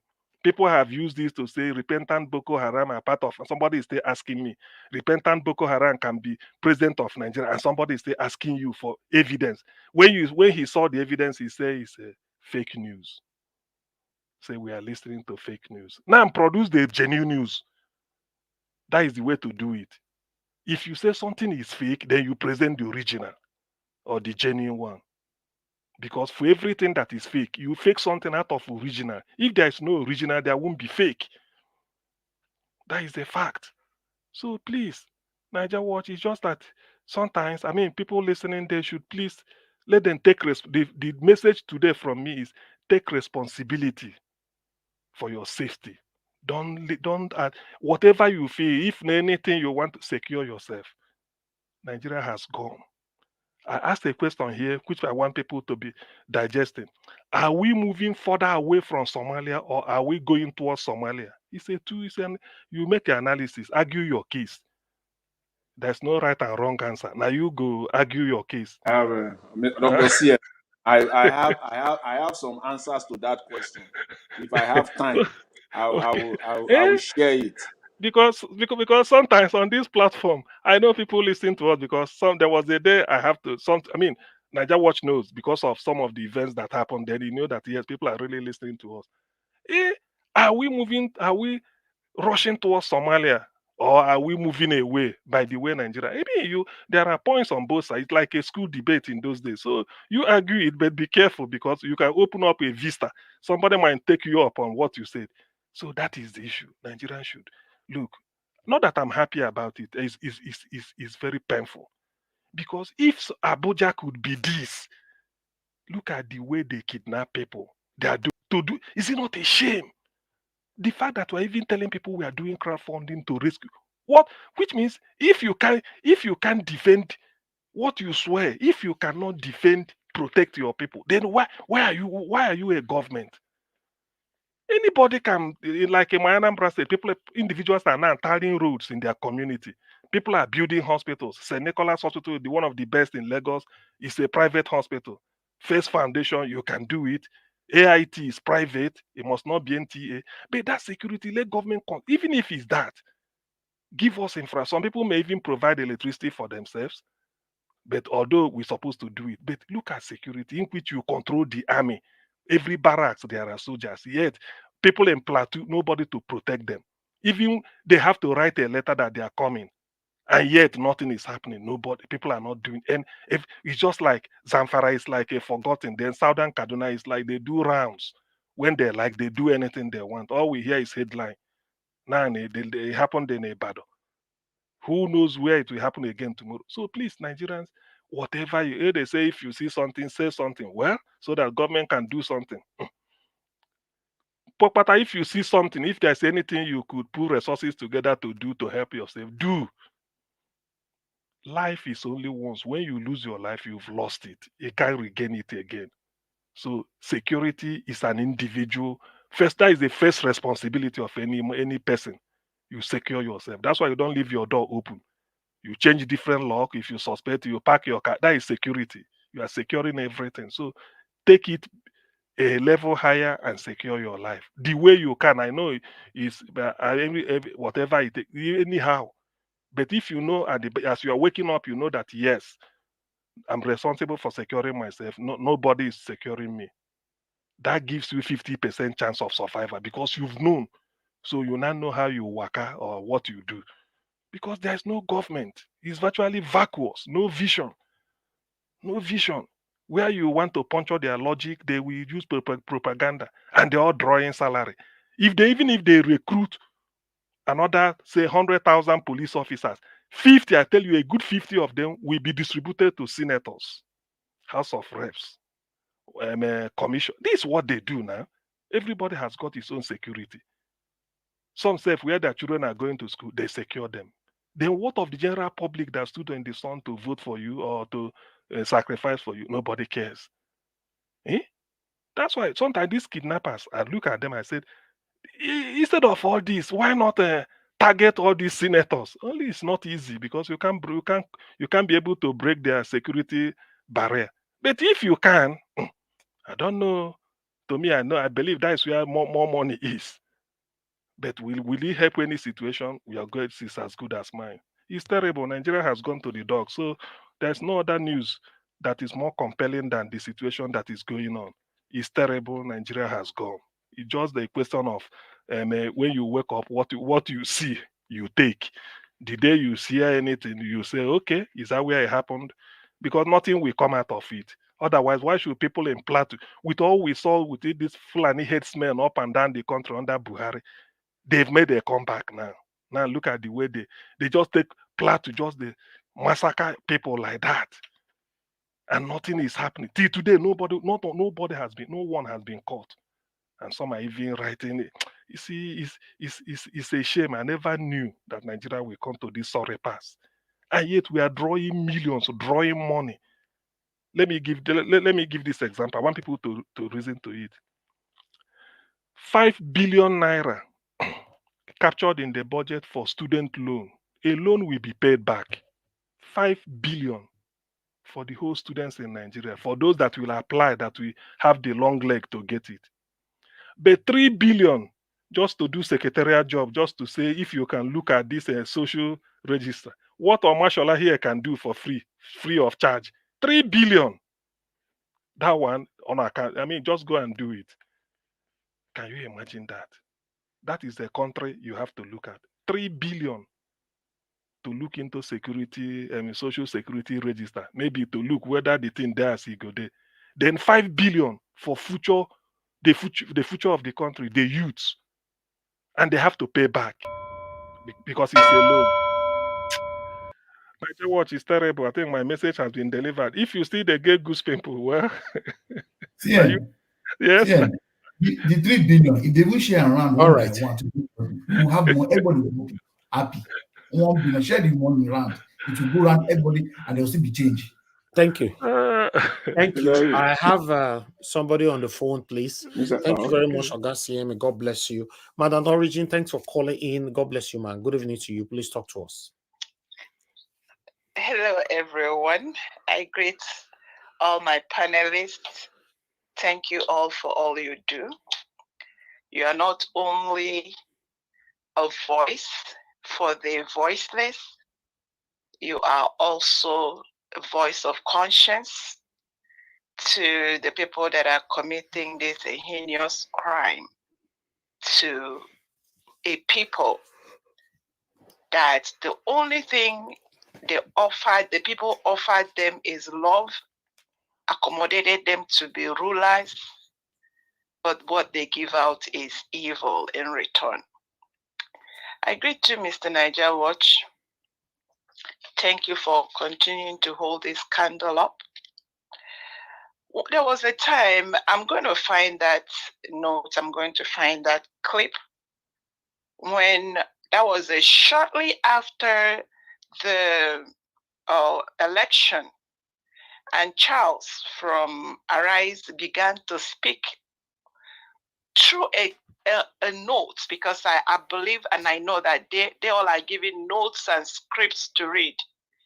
That was one of the first time I know how it looked like you receive a slap. I received a slap in my face. And little did Charles know that that was a slap to himself too. Because what he was reading was a script that was given to him describing the 200 million people in Nigeria, relegating to them as fools, because we had a people that have imposed themselves on us, and they assume that there is nothing we can do. They began to give us names. I'm going to find that script. That is what is going on. You see, as many of them that are on the media that are promoting these evil people, everything they say is also going back to them. I mean, the mainstream media. This is a problem that has continued. I speak to my people, and as many that will hear and continue to think out what can be done. This is an issue that has lasted 60 something years. What we call a government that is not a government. I bring it to you. I mention names. Mr. Niger Watch, Sunday Igbo, Nnamdi Kanu fought to save their people, to save lives. They did security job to save lives. Right here in this forum, it was said, Alex mentioned it, how Mr. Niger Watch gathered to make sure that a bill was not signed to allow life destroyers to be in his neighborhood. He saved lives. Now, let me just use a simple, the latest 2024 proposed budget is now over 28 trillion. And what is in it? 319.28 billion earmarked for federal government there to welfare and medical and miscellaneous. 61.29 for renovation and construction of buildings. 20.52 billion for presidential air fleet. 7-point-something earmarked for foreign trips. In all of that, there is nowhere you saw what was for the people. And you are telling me that you have a government. How much did they pay Mr. Elvis for securing and saving lives of people? Where am I going this way? What I'm telling you people is, and telling Nigerians is like, you don't need what you have. Every money that they have stolen, are still stealing, is not for the people. So why are these people here? Why are we calling them what they are not? Leaders. People like Mr. Peter Obi, Pa Adebanjo, people like Kenneth, them, and all the well-meaning Nigerians that have brains that can do something. Why are they not at the seat of governance? So what are we doing? I still call my people that come out here for, out of the 75% of Nigeria population is the youth. But I know there is a few out of them that is going to start thinking, going to start brainstorming how to get out of this quagmire. Enough is enough. We don't have a country. There is none. Let me rest it there. Thank you, Mr. Niger Watch. God bless you. Thank you. God bless you. God bless you for all you do. Thank you. God bless you, Madam Origin. Thank you. All right. We have Mr. Chris trying to call us. Mr. Chris, I'm going to call you back straight away. Please speak on time so that we can have our final submission. Now, we have two Niger on the backstage as well. Mr. Chris, thank you very much, sir. You called. Good evening to you. Please talk to us. Good evening, Mr. Hello. We can't hear you. Everybody. We can't hear you. Hello, can you hear me now? Yes. Can you hear me now? Okay, go ahead. Yeah, good evening, Mr. Nanjawaj. I'm grateful that you called me back. Good evening, everybody in the panel, in the comment section, and those watching us, and those that are not contributing, but just flowing with the vibe. Well, I don't really have much to say, but all I just want to say is to try and reawaken our consciousness as a people. And now, Nigerians, you are budgeting 3 billion naira for the future leaders, for the leaders of your tomorrow. And you are budgeting 15 billion to build a house for one man who is also your vice president. And again, let's not talk about the 3 billion you are using to verify some phantom register. Then after all this, you cannot direct your reach towards the government. But all we do every day is start blaming the white people. For what? You start blaming them for what? The next thing you hear people say, colonial master, they deceive us, they do this, they encourage our leaders to steal money, blah, blah, blah, blah, blah. But look at what they are doing. Do you know how many university students we have in the country that are budgeting 5 billion for them? And it's not as if this money is going to be free. They are going to pay back. These are supposed to be leaders of tomorrow. And don't forget, these are the same leaders that when they attended universities in their days, they didn't lift any pin. They had people that do their laundry for them. Feeding was almost free. Everything, they give them a voucher to go and eat and everything you can think of. And these people turn around, they are bastardizing the system. Instead of we to focus our attention on these people so that they change their ways, we are busy blaming other people who are also taking advantage of our system. That is simply how the world works. We must need to understand that. We need to understand that that is how the world works. Every country is out there to take advantage of any country that has decided to be stupid. A country like Nigeria and the vast majority of Black African countries. So we need to wake up and do the needful and stop blaming other people. Take, for example, the election that you guys just concluded. Look at what we had the opportunity of bringing in somebody that understands the dynamics, that understands the problem of the country. But yet, because of nepotism, religious bigotry, and tribal consideration, we decided to look the other way and vote in another person. Apart from even voting another person, we encouraged the looting of the election, we encouraged the changing of everything. And when the result was announced, nothing was done. And we wonder why we are where we are. Imagine the event that happened yesterday. It even took a panelist that was there. He said he gave up on Nigeria. I think that was Mr. Tone. He said he gave up on Nigeria. When you see facts, and you decide to turn it as if we don't know what we are doing. Like Madam Busy Brains was explaining earlier.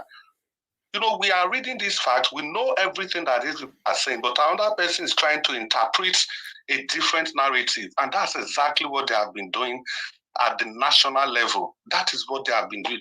That is how they have held everybody down. So not until we wake up, it's a subconscious call. We have to wake up. We have to understand that this fight is for all of us. If we don't do more than we are doing now, 2027 is going to come and nothing is going to happen. Okay. And if any person ever believes, I'll just quickly round up. If any person ever believes that anything is going to change by 2027, it's going to be a lie, because they are going to fine-tune the process. In 2027, they will so rig us that we will not even have any evidence to go to court. So the time to change is now. Thank you very much. Thank you, Oga Chris. Thank you, sir. All right, let's have our final submission. To Nigeria, once people give their final submission, that's when I'll bring you in to give your own final submission. The same 5 minutes.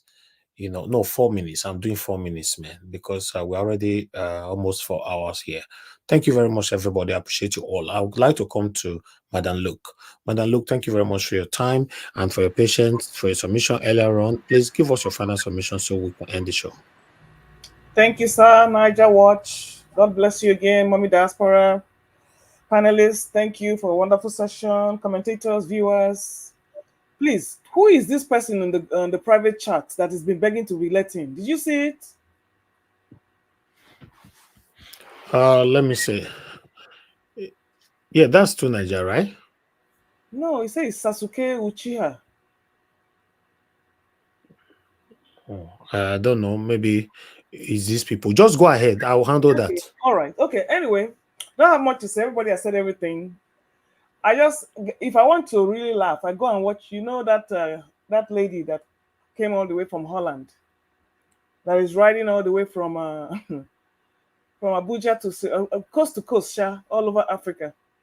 You know what I find funny? This lady, as white as she is, with her motorcycle and everything, this lady drove from Abuja all the way to Cameroon.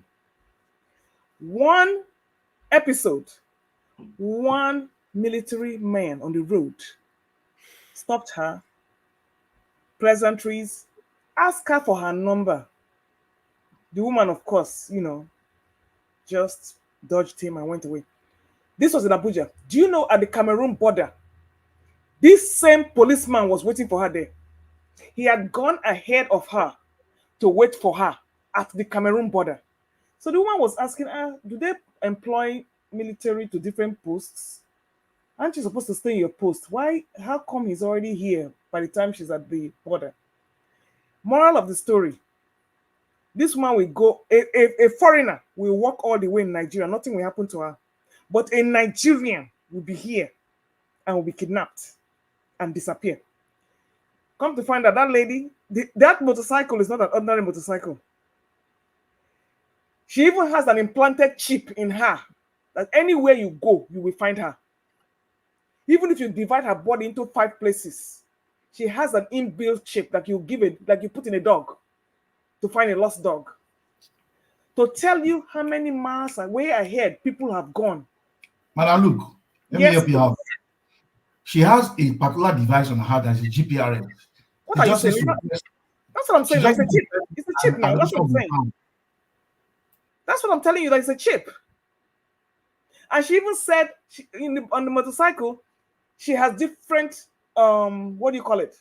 Response codes. One is for high alert. I mean low alert.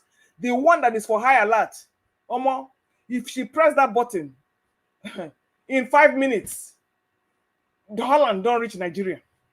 So you see how people take security seriously. But we are nowhere there. Look at that drone of a thing. That is what people use. People, Amazon and UPS, they use that to deliver parcels in warehouses. What is that? Somebody says 1 million. That thing is 1 million. That can be assembled by Innocent right here. Anyway, Agbado has borrowed another 1.5 billion from World Bank. Meanwhile, dollar to naira is hitting 1 to 1,300. So we're in for a rough ride. Oh, I just read now that the Northerners are kicking against moving CBN to Lagos. It don't read, oh. It don't read. It don't read. It is going to go down real soon.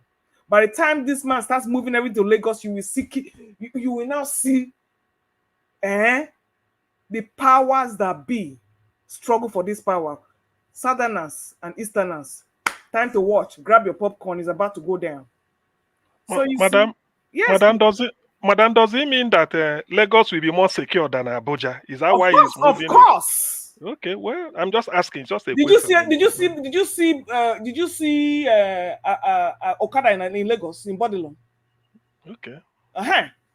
By the time they go there, those people cannot enter Lagos. Tinubu knows what he will fortify Lagos and you cannot enter. So let that go. Have a good night, my people. Thank you, Mother Luke.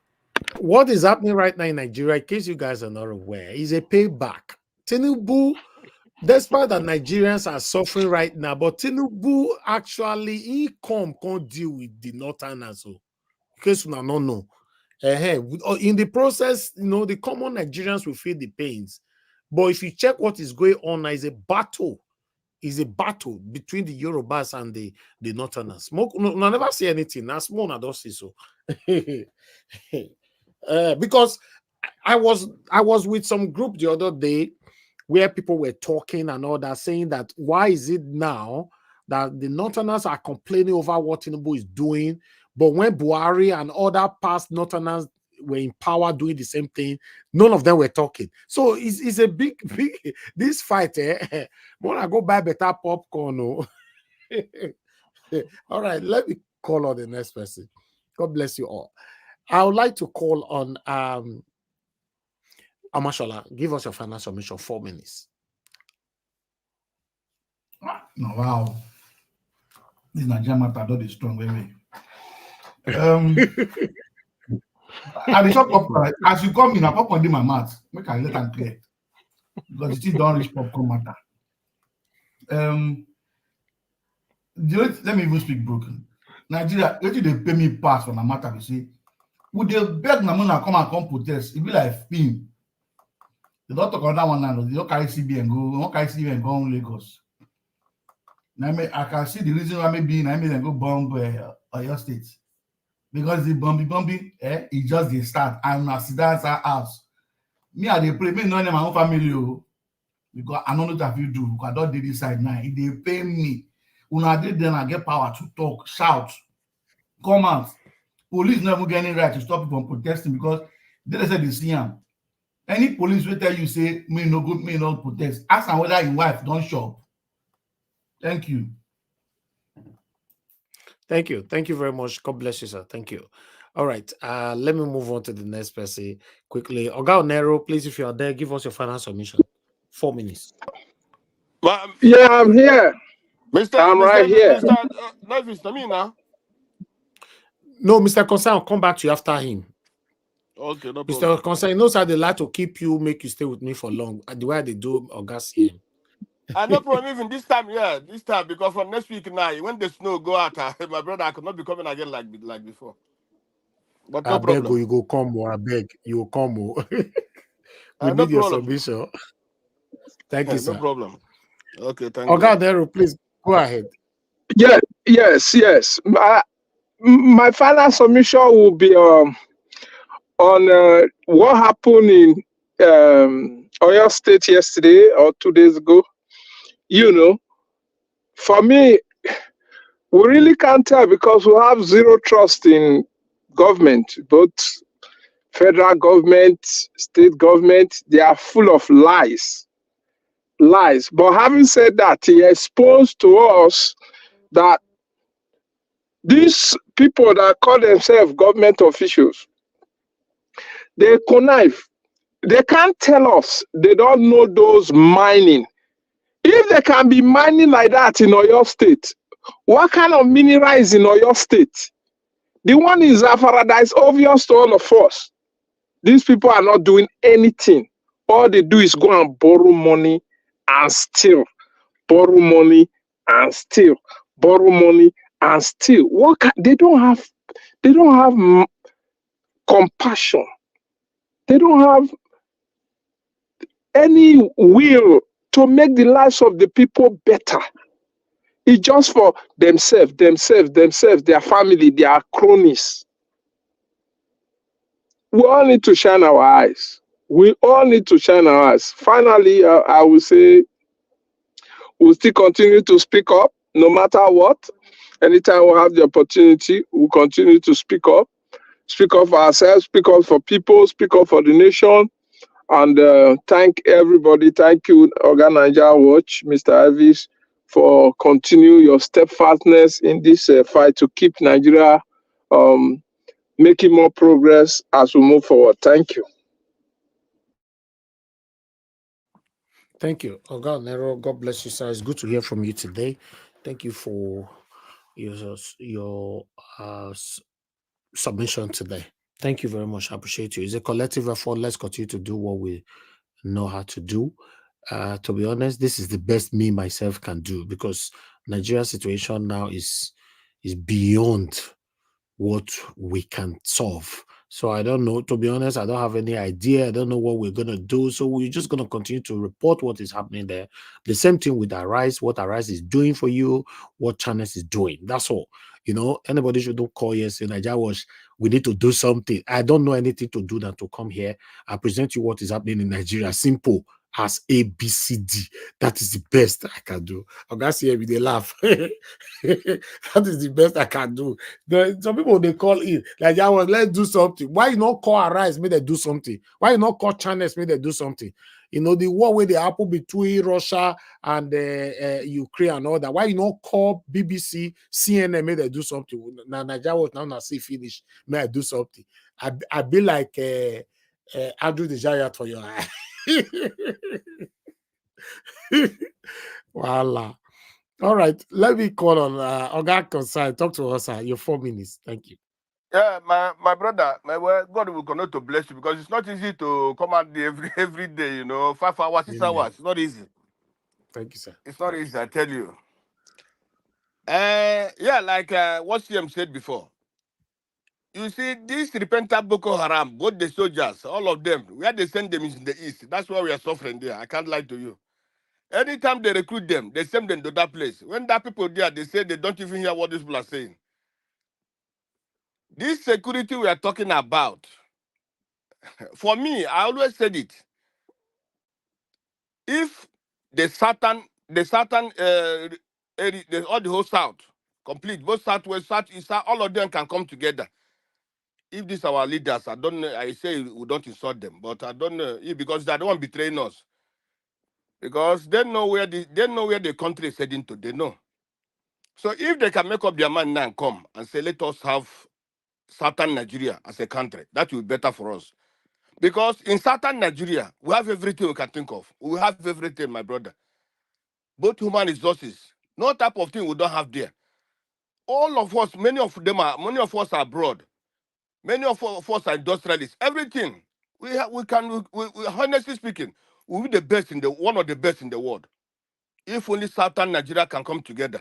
Because why I'm talking about Southern Nigeria, when you bring all of us together, forget about all these things, politics and this. I don't think Yoruba people will fight Igbo people. Igbo people will fight Calabar people. No.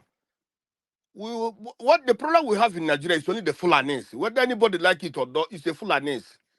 And the Fulanis are bribing our leaders, bribing our elder, bribing them to get their way. And if those things are not curtailed by now, if it's not curtailed, my brother, it's going to be a big problem. So if these people, because for me, honestly speaking, I've already erased Nigeria from my mind because for it to be good, I want Nigeria to be good.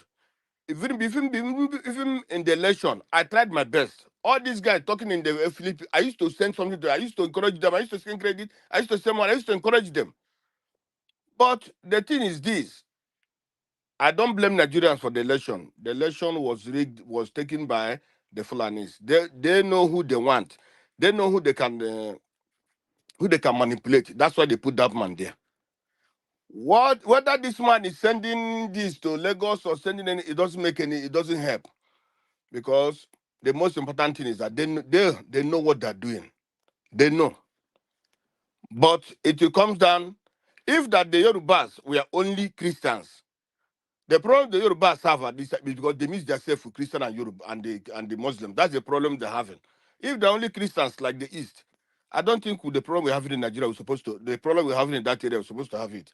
So sometimes the religion plays a part in all these problems that are happening. Yorubas are they're not worse, they're not bad. Some of them are bad. Some, like everywhere, you have bad and good people. But only this religion is disturbing them. That's the only thing. And again, if for me, if the people don't want to rise up with all this nonsense happening, let them rise up against the Senate. Why are we having senators? Why? What are those people doing there? The budget, only the Senate is having part of the chunk of the budget. What are these people doing there? Just doing their nonsense for us. Even the election, this in the law they make and this in the past. After they said, no, it's no more the way we pass it. So what are they doing there?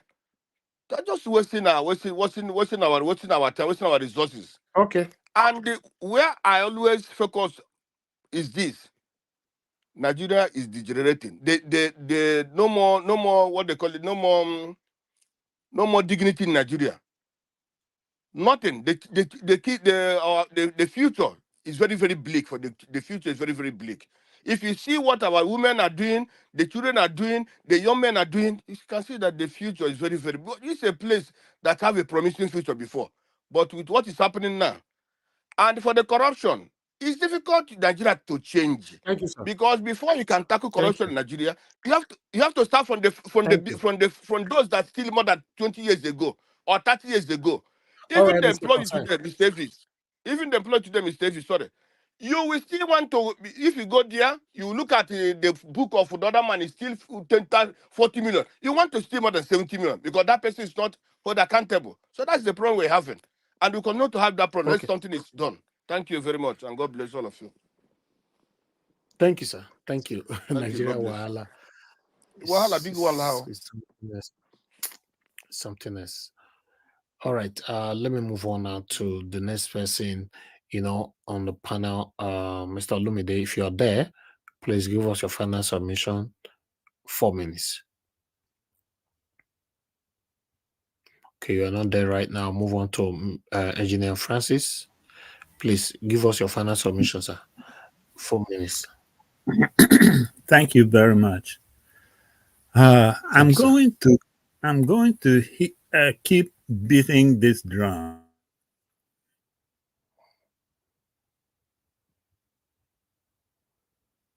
Engineer Francis, are you there? Yes, I'm here. Can you hear me?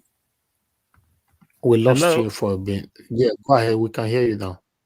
Okay, Senator. I mentioned that your family portrait. I want you to just do something. Take a picture of this Ruth and attach it to there. Make her your daughter.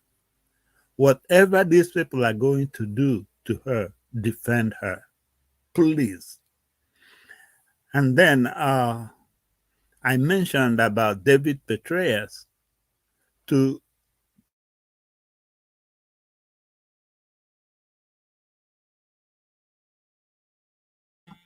Okay, we lost you again, General Francis. Oh, what's going on? Oh boy, can you hear me again now? Well, I hear you now again. Go ahead. Okay, no matter how high you are, look at David Petraeus, CIA director, and in his own case, it was even a consensual sex with him and his biographer.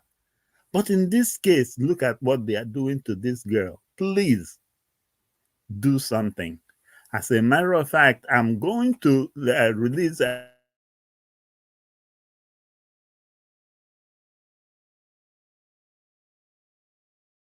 do not appreciate what's going on. So as far as I'm concerned, sir, the ball is in your court. Take this girl as your own daughter and fight for her. And then Niger Watch family, I would say, let's not let this girl disappear like that, because so far I've been trying to trace and see where she is now. No, of course, I know that the military can hide their own, whatever they are doing. But in this case, we see injustice going on right before our own eyes.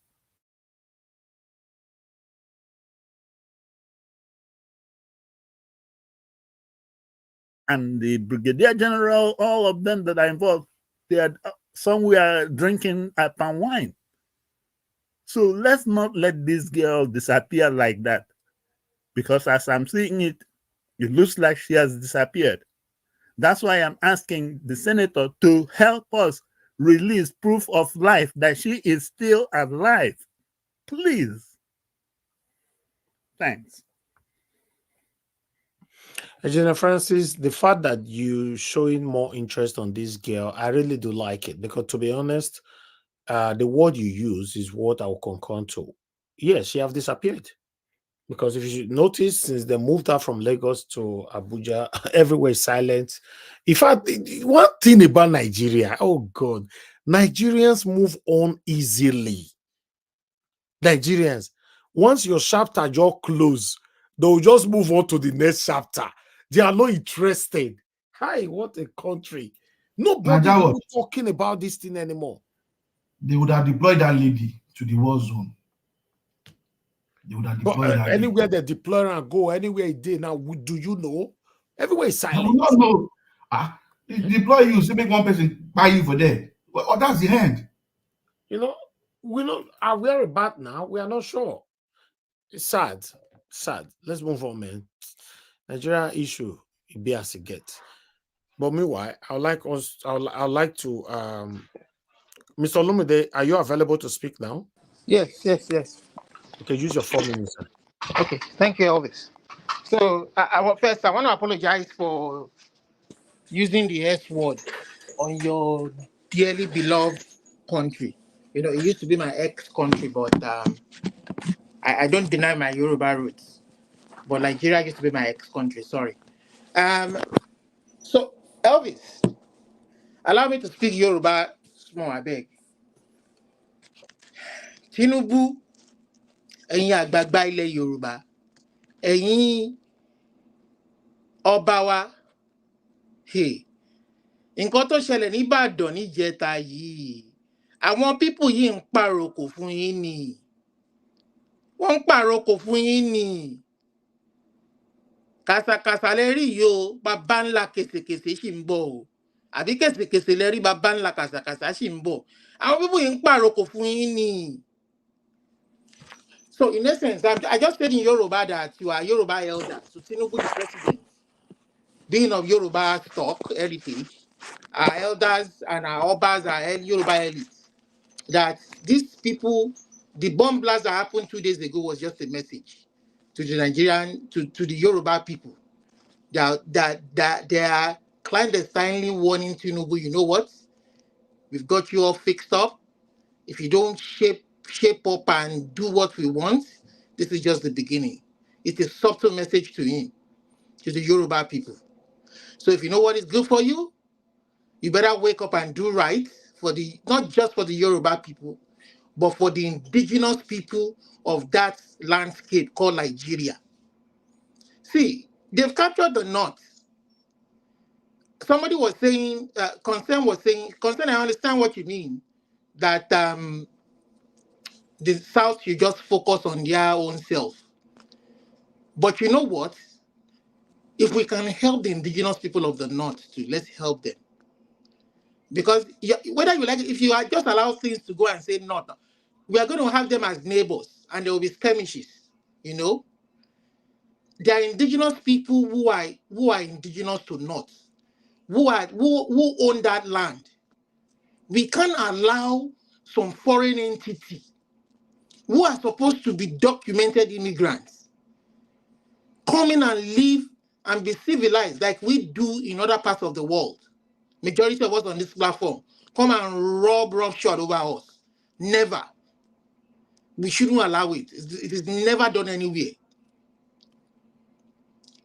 When for the people who are paying ransom, I mean, I want to address the Nigerian government. So what is your policy on this ransom issue? Nigerian government, we don't even know what your policy is. Police, we don't know what your policy is. Army, we don't know what your... Please bear me witness, majority of us are abroad. When somebody commits a crime, you know Nigeria, they will say, let's forget it, let's forgive and forget. In this part of the world, they will tell you, you can forget it, but the state will do, they will do trial with you. They will go to court. The government will tell you that it's not even your case. It is the government that will do the case against that offender, especially in cases of murder, in cases of capital crimes. You know, you can't wish it away. You can't. There's nothing like a job. There's nothing like a family member, family to family. Let's settle with him. There's nothing like that. The government would do case, and in this part of the world, we don't negotiate with terrorists. It is the rule. We don't negotiate with terrorists. So what is the government policies? Are you saying that the people should continue to pay the ransom? That is how you know you don't have a functioning government. You don't have a government that cares for you. What is their policy? Do you want, okay, come out and say, oh, our policy is that we don't have enough policemen to protect you as somebody who will defend them. We don't have enough resources to defend you. Just go and pay your ransom, JJ. I mean, so that the people know that when they are kidnapped, that is their fate. You understand? And does it even make sense for these legislators to be paid so much amount per month, per year, when you don't have enough security to take care of your people? All right. You can't Thank equip them. You can't harm them. You can't do insurance for them. You can't secure their lives. When they die, the families and the widows have nothing to lean on. Okay. We get problem. Thank you, Mr. Olumide. Thank you very much, sir. Thank you. All right. Augustine, before I go to the last two, because I have two Niger with us, I have Mr. Pansat with us as well. So, Augustine, give us your final submission. I want to clear everybody so that I'll come to them. Mr. Ellis, I'm here. Okay. Is it me before? Okay. No, okay. Okay, go ahead, Mr. Jonathan. Give us your 4 minutes. Thank you. That it's better for me, Dr. CM, to take the final shot. You know, it's much. It's better for everyone if he But does that. unfortunately, he's not taking the final shot today. It might be Pansat or to Niger. But go ahead. 4 minutes. Yeah. Thanks to everyone. I just want to end today by emphasizing this subject of the kidnapping and the associated, problems around it. But before I do that, let me quickly answer your question, Mr. Elvis. You said what the embassy sometimes ago they took all their staffs, they took them out of Nigeria because of insecurity. And your question was that how did they know? What is it? They have the intelligence. They know when arms are being shipped. They know the destination of those ammunitions, where they are ending up, where they are going. So their intelligence summary conclusion will be based on that. You see, as their former president, Ronald Reagan, said, and I paraphrase him, he said, when you build up ammunitions, he said the enthusiasm that a country has to buy ammunitions, it is the same enthusiasm they will have to use it. In other words, countries don't just buy ammunitions for the sake of buying it. It is for an end goal. They don't pile it up. So when they know the channels, they know all the brokers, the middlemen for arms dealings, they know all the network. Remember, CIA, all this, MI5, they are all involved in all these arms distribution all over the world. So when arms are being moved, they know the seller, they know the broker, they know the destination where it's going. And so the intelligence conclusion will be that this arms that is going towards this side, something will happen. Initially, they may not be able to say the specific date and time, but they will still come to that too. At a point in time, America, the likes of America and the United Kingdom, will come out and say specifically the day and month and time when Nigeria will break up. They just don't have the day will come. The way they know that there is going to be insecurity problem, it is the same way they will come up with their intelligence conclusion that this is the time it will happen. We will all be here. But that's the response that I have to that question that you brought up. On the issue of security going further in Nigeria, we have this thing they call the NIN, the National Identity Number. That thing should be scrapped. That thing called NIN should be scrapped. If the NIN is not compromised, let the Nigerian government, the security agencies, let them come out with all the communication intercepts of all these kidnappers. After all, that is one of the primary reasons that they told Nigerians that NIN will achieve. Because in Nigeria now, you can't have a phone without NIN. So where is all the communication intercept of all these kidnappers? Are they not using phone? They think that they are dealing with morons. This thing called NIN should be scrapped. And wait for the shocker, Nigerians. Wait for the shocker when they will do their next census, the next population census. You will be shocked to your marrow the numbers that will come out from the north. You'll be shocked because this is what they are doing. This is it. This NIN thing, bringing people all over from Niger, from Mali, from Chad, entering Nigeria. And the only thing they will need from you when population census comes is NIN.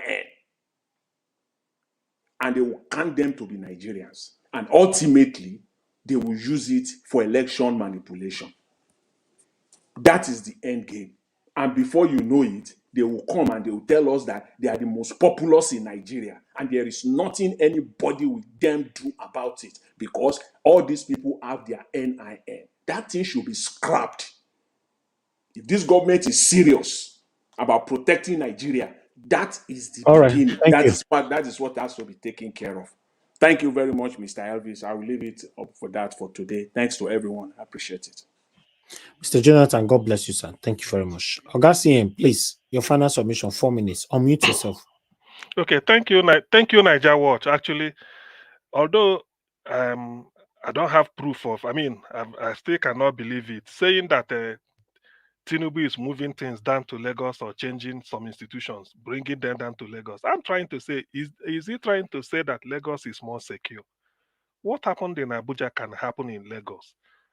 I don't know. Maybe from where I stand or from the knowledge, from what I know, it might not be. I may be wrong. But if it is true, because that is the condition, if it is true, in whose benefit Does he think that Lagos will be more secure? Any part of Nigeria is more secure than the other, given what we are seeing? Anyway, your guess is as good as mine. It's just what I heard this evening, so I've not investigated it, and I will take it just with a pinch of salt. But I know that Nigeria is under security threat. There's no doubt about that. We have been for quite a while anyway, but it's getting worse by the day. But the thing that surprises me is this: our government does not care. Why do I say this? Look at what happened on Christmas Day in the plateau.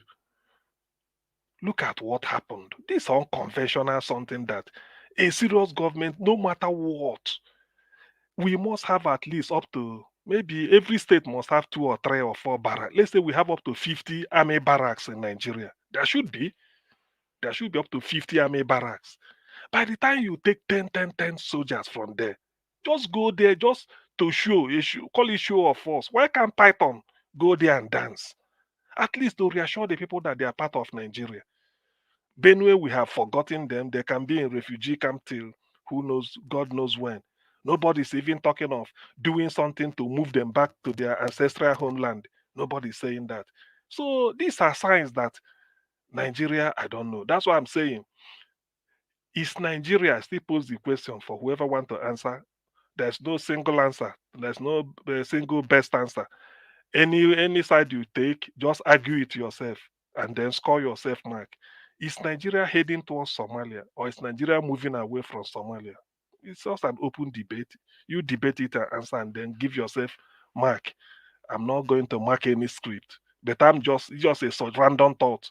Maybe it will help us to bring up this issue and then discuss it. Nigeria is under threat. People are under stress. Economy. Look, where on earth do you people openly advertise that they have crowdfunding, and then all of a sudden the thing shut up? There was a text message somebody sent to me. The man whose wife, the first daughter was the 4 children, the 4 children were kidnapped with the wife. He's a lawyer. He wrote the memo to Nigerian Bar Association they should help. They charged him how many million, but he was able to gather 7. And telling them 7, they say it's not enough. Now they have to buy the first daughter. He wrote the text on the name.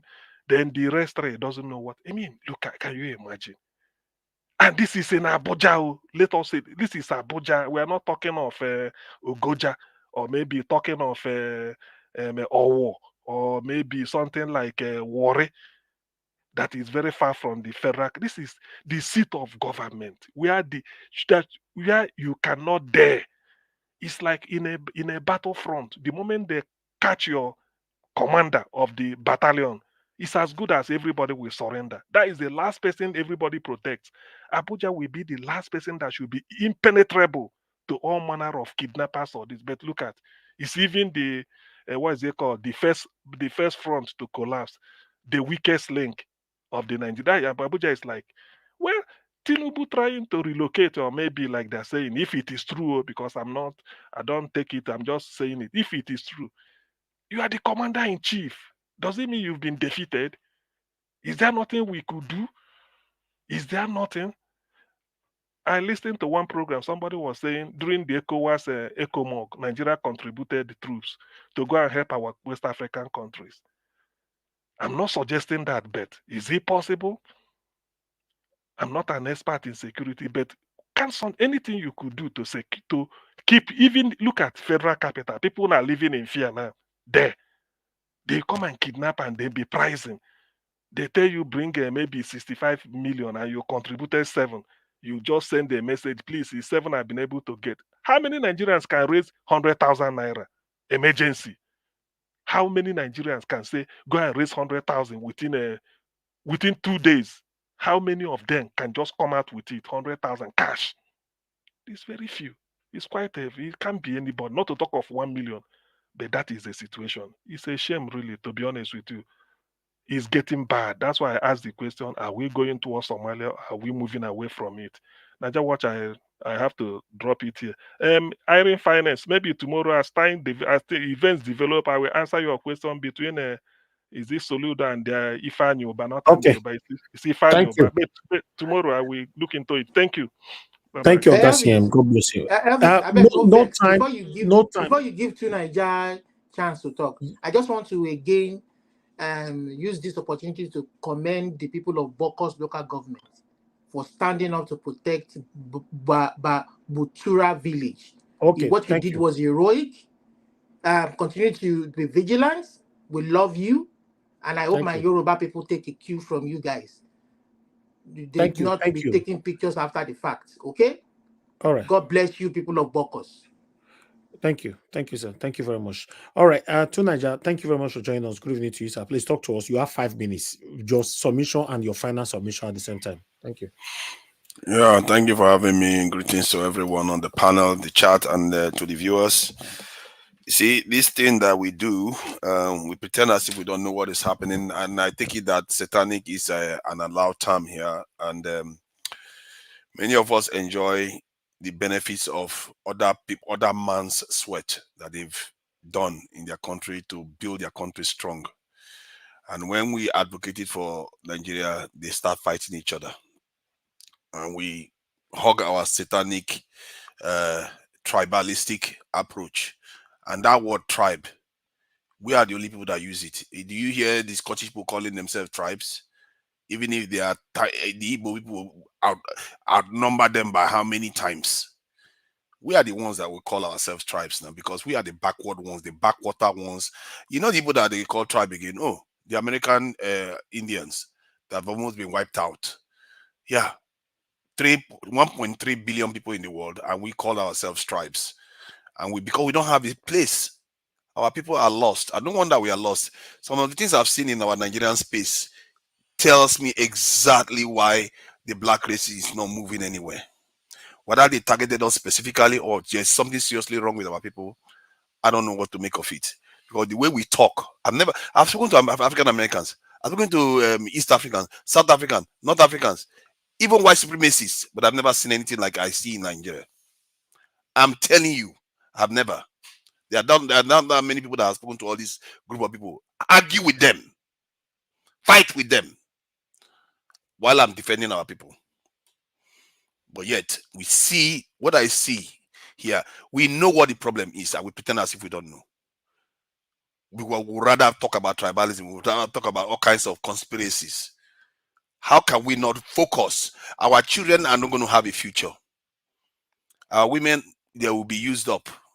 That land that we like to think that we own, that we don't even control, we are going to even lose more of it. And what you see as IDP camp will be the norm for our people sooner or later. If you call that IDP camp, that will be your home soon. Because the people that have the power, that understand these things that I'm talking about, they will come and take it. Because that is the judgment that God has passed. It's not even God, it's nature, it's a law. If you don't fulfill it, you can cry all you want.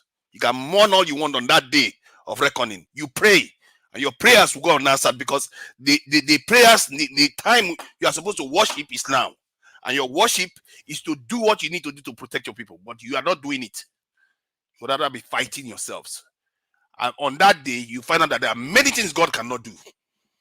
Because this is what you see happening all around the world. You think those people that the Red India didn't pray to God? You think all the other people didn't pray to God? At least they didn't even have the benefit of hindsight. They didn't know Igbo people before.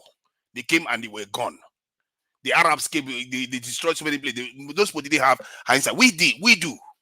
We know what's capable. We know what is capable of happening. And yet, look at what we do. We all sit in countries where other men have bled, and they will call police, and it will show up in 10 minutes.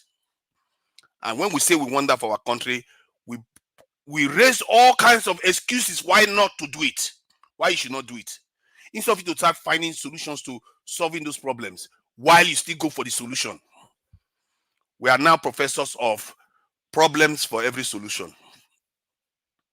What is wrong with our people? We have to be leaning forward to be solving our problems. Don't you love your children, your mothers, your land? All those land you love so much that you are doing tribalism for, you will lose them. We don't even have them now. We're just tenants. In time, all that will be made clear. I tell you, because it's obvious. This is what happens around the world. Sooner or later, when the other people come, they will take you away. That is how it works. It's power. This world is about power. If you don't have power, they will take it away. You can, for God forbid it all you want. Where what God has decided is that you do what you need to do now. On the day of judgment, there is too late to pray.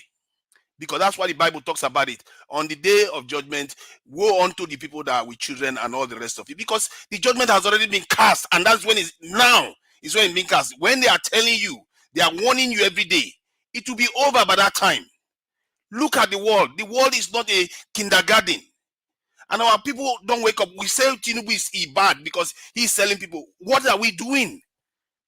What are we doing? Are we not just as bad as him? We leave everything. Nobody wants to do anything. Just complain, complain, complain.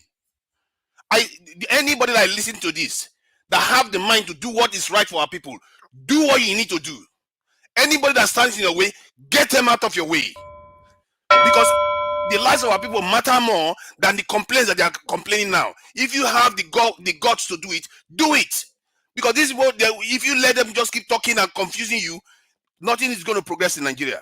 Anybody that has the power to do it, that mean well for our country, do what you need to do. Thank you. Thank you. Thank you. Thank you. Thank you. You know, to Nigeria, your submission, you know, although I agree with you in some parts, because the area where I agree with you is that at this moment now, confusion, division, you know, have been put on us, or should I say bestowed on us. You know, we are fighting, arguing with ourselves why what is going on in the country is being decided by the few. Yeah, anybody that know what to do something. You know, I like that. Anybody, yes. You know, so it's not up to, because it looks like many of us are folding our arms right now, and it's getting worse. Sometimes we joke and all that, but it's getting worse. That's just the truth. It's getting worse. Thank you very much anyway for coming around to give your 5 minutes. You know, if you come on time, you get proper minutes. Mr. Pansat, thank you very much. Oh, Mr. Pansat, I think you left. Okay, still with us. Okay. Mr. Pansat, thanks for joining us. Good evening to you. Please, you have 5 minutes as well. Both your final and your submission, all of them together, so we can round up the show. Thank you very much, Mr. Niger Watch. It's been a while since I've been on your show. Thanks for having the kindness to let me on this panel. I would extend the same greetings to everybody on this panel and those watching us in the comment section. So a lot of good submissions today. I was just at the comment section listening to from Mr. Concerns to CM, Busy Brains, and what is the name of the? I think it starts with O. He did very well today. What was the name? Let me see if I go back to the comment section where I congratulated him. He was quite. Is he Olumide? No, Olumide too was very good. There was another one. The name is short. Yeah. No, Omachala was good too, but not him. Somebody else. One more guy. Onero. Yeah. Yes, Onero. Yes. He was very good. And all those people you mentioned were very good. So, but anyway, it's to Nigeria that I had come so I could speak when he's speaking. And of course, he went abstract again here. And he made some comments that when you piece them together, a few of those phrases are laudable. But to say that we are like Tinubu, that is not true. So those are the kind of zingers that he would leave behind that are residue, that is worse than his contribution, right? I'm not trying to pick on him, but the point is that every time Nigeria will be saying something like, we. Now, I don't know who he means by we. We are trying to establish that we in that country. Are we Nigerians? We have to be Nigerians, and then we'll be nationalistic. Right? Are we a liberal democracy? A liberal democracy is one that recognizes individuals' rights. The individual is very important. You have to have universal suffrage, granting all adults in that particular country, Nigeria, the right to vote, regardless of their sex, whatever, if they own property, whatever they have, their age, if the law allows them to vote. So you have to have a liberal democracy and then a state, a nationalism that's able to not too powerful to deny the individuals their rights. If you are trying to say that we includes everybody in that Nigeria, and you keep trying to make policies that's going to protect everybody, then you have to have a nation. You can't have people coming from the north, usurping power, abusing the fact that we're democracy and that we're non-violent people, taking over power and then buying our people. Our people, in that sense, doesn't include them. They're not my brothers. If you're going to be coming out there buying people because you think you're different, you have a religion that's different, you have some kind of blood, DNA that's different from the rest of us, then there's no us in that sense you're talking about. You have to choose sides. Everybody's not doing the same thing in that country. There are a lot of people who are ready. For example, where I come from, the Southeast, we're ready. We've been ready for a long time. What the rest of the country are experiencing right now is what we've already been through with these northern Muslims. We fought a war 3 years. That's why when Busy Brains was talking here, I was shuddering. It's like, if we had gotten it right from 1965, that's the way she should have been talking. Olumide, Mr. Elvis, so many of us here, and those who are watching us. If we had gotten it right from 65, when certain elements in the Nigerian military, especially from the Southeast and South-South, did something in the military. I don't know if they had the right to do that. They're soldiers, Nigerian soldiers, committed and whacked the Sadoana over there. But all of them were bad actors, including the Sadoana himself. So we do need a new Nigeria, but we're not equally yoked. So that's the mistake you're making all the time. I don't know if you don't know. There are a lot of Nigerians who are ready for a new Nigeria. If we'll go back at least 2 years from now, there's a lot of people from the north, from the south, from the east, and from the west who has said, you know what? Let's get serious. Some of these old politicians have divided us. A lot of them are selfish. They have no empathy. And then it starts with the P2B movement. But after we went through all that, they still turned off their beavers. So to come and speak in highfalutin terms and abstract terms all the time, talking nonsense about recruitment and all kinds of tangential issues, things that will be used against the citizens, as a matter of fact, unless we have a unified country. So I know that they're closing up here. I was hoping that you're going to be more specific so I could then counter you, because the debate needs to be had. If you're a good actor, then you'll be able to listen. I've told you many times, if you're fighting for a liberal democracy, I don't even think you know what it is, because you're in Great Britain and that's a monarchy over there. But here in the United States, where we have liberal democracy, the individual is very, very important. The state is very important, but it's just enough to create nationalism, which is a good thing if it's used properly. But that state and that nationalism should not be so powerful that it's going to take away the individual rights. So I'll close with that. Having a pending debate, I want a clean-cut 1 hour debate with you, so that when you talk about Nigeria, you're going to have to talk about the things that are important to us that we need now. We need leadership. We need the Constitution. We need the right to vote, and our votes count. Our biggest problem right now is not the military or how many people we have in the army. That's a good thing when we start flying high. That is going to be a good thing when the soldiers are going to be serving the country, defending the country against enemies, foreign and domestic. Right now, the soldiers we have are actually our enemies. It's populated by our enemies. Their job is to prevent votes. So I will end my case there, and then perhaps we'll get another minute so we could talk about causality and correlation. I want to be able to talk about. You talk about the causality now. I'm ending the show now. No other minute. Just talk out loud. Mr. Davis. Yes, sir. Yeah. I also wanted you to end the show, fast today, because if not for that, I have at least one or two things, to point out. So, Okay, so but I just want Mr. Elvis to, to round up early today, because that can okay. take us Okay, into another. let me just take 2 minutes to give Okay. let me give Niger a fair chance, so he knows next time we meet. Here's what I want you and I to talk about. Number one, because I believe that's where you have to have an academic debate. There's nothing wrong with that. I think you're always yearning for an academic debate. So I will phrase it so that then you and I, or others who want to join in that debate, we want to talk about the correlation of variables. Do you understand? Causality and correlation. Do you understand? I don't know if you can hear me. So we're going to deal with that so that we know what we don't have now, what's causing us from not having it, what is the cause?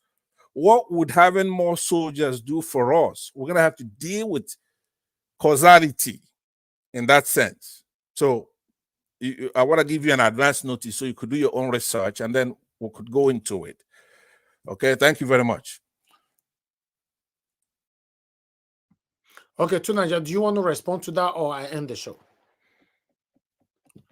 Okay, Tunaja is not even here. He's gone to eat pounded yam and a wodu soup. All right. Naija, Yes, sir. Yes, sir. I want to add something. I want to give you an assignment for the first time. Okay. They said Tinubu is moving CBN. People on this panel be getting ready for the next SPV, because he will move staff, and they have to house them. They will call it something else. Have you confirmed it? That. Have you confirmed the news? Exactly. No, I've heard it before. I've heard that news. He wants to. That news is not today. That news has been out. Like they are dividing it. They want to move some part of CBN to Lagos. I will verify the authenticity of that news. And when they want to accommodate them, that's the next PVC. The PV they want to use. SPV they want to use. Oh, wow. They know the tire. Thief, not the tire. Because their brain is how to steal. Okay. All right, guys. Thank you very much, everybody. We've come to the end of this broadcast. I want to appreciate every one of you that joined us today. Thank you very much for those of you that called into the show, Madam Origin, and many others. Thank you very much. God bless you all. I would like to appreciate every one of you that came into the panel today. Started with Madam Luke. Thank you very much, Mr. Jonathan Kisley, Omashola, Oga CM, Madam Busy Braze, Tunaja, Oga Consigns. Then Mr. Pansat and Mr. Olumide. Mr. Pansat, it's good to have you for a very long time on the panel again. This 2024, let's join head together. We can have a better country. That is what I stand for, and I want that to continue. Oga Elvis, you've rigged me. You just skipped me for the second one. I even put for the group CID, but I just said let me leave it.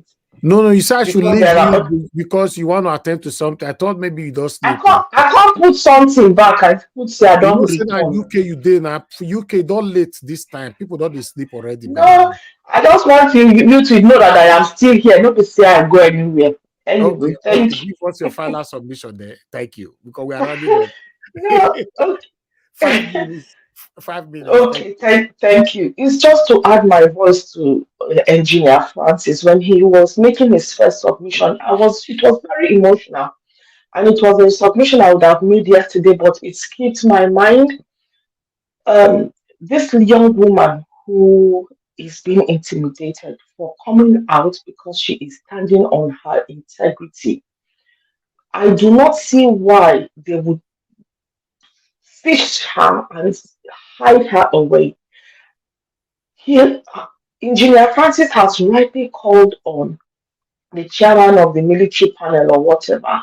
I am also going to add my voice to call on the female minister of women affairs. This woman is a woman, and the affair that is going on is a woman affair.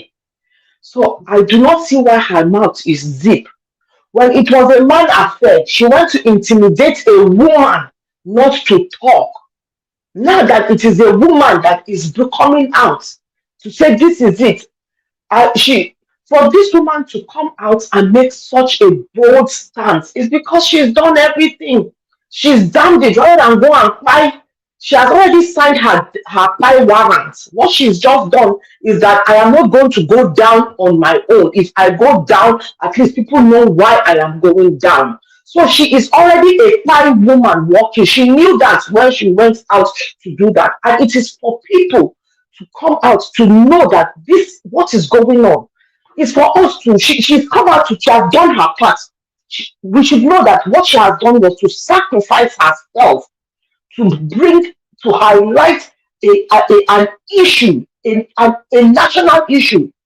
It is not just her that is going through this kind of things. Even men too, I'm sure, are being targeted one way or the other to compromise their integrity. Because right now, men, they want sleep with man too. So if man want keep him whole intact, they won't. They will also deal with you in that way.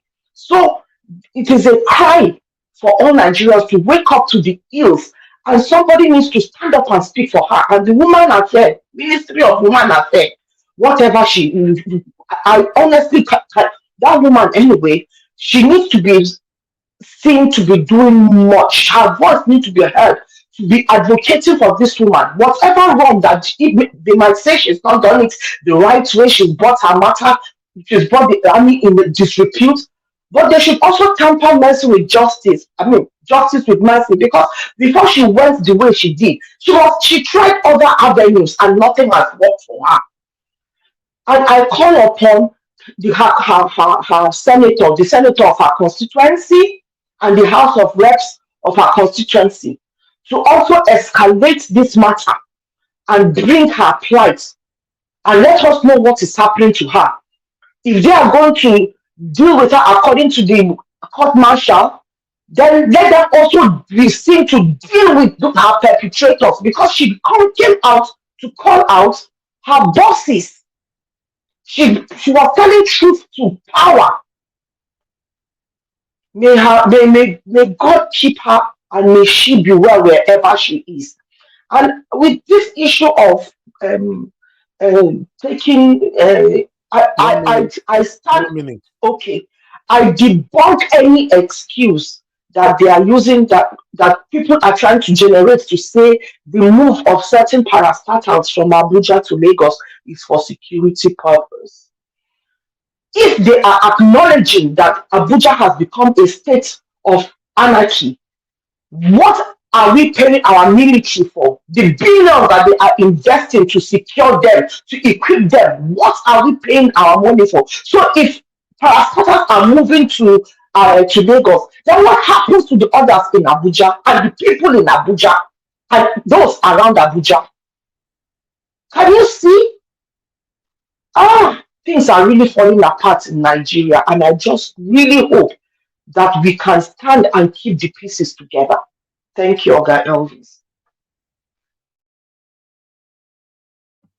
Thank you very much, Madam Busy Brains. Madam Busy Brain, make sure she collects that at last minute, if it cheated, no lie. Anyway. I said, like, I just keep quiet. I said, this is the year of we no go agree. So I said, let me speak.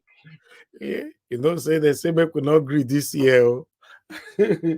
All right, my people, I appreciate every one of you. Yeah, sometimes we laugh, but even though we understand the situation in our country, Nigeria is depressing. It's really, really depressing, to be honest. But let's continue to do what we're doing. We're doing our part. But God bless every one of you. We've clocked another almost 5 hours again today. Like I said, I'm looking forward to a day I will come here. We spend 1 hour, say good night. That day I go celebrate them. Because now that time they say we want to come on, I see more people coming in. But nevertheless, I appreciate every one of you for what you're doing, for living what you're doing, your most important thing aside, and fighting how Nigeria can be better. Trust me, it's a collective effort. It's a collective effort. May God bless you all. Everybody on the panel, I want to appreciate you all once again. God bless you all. Everybody right there on the comment section. Thank you so much. And the only super chat today I got coming from Ijidima. Ijidima, thank you very much. May God bless you. May your pocket never run dry ever. Thank you very much, everybody. Right there on the comment section, starting with Mother of All Mommy Diaspora. Thank you very much, Mommy, for all you do. Thanks for being there always for us. I appreciate you, Madam Luke. Thank you, Michael Ganemaro, Gapantat on the comment section as well. Thank you very much, Constant. Thank you very much. I appreciate you all. Thank you.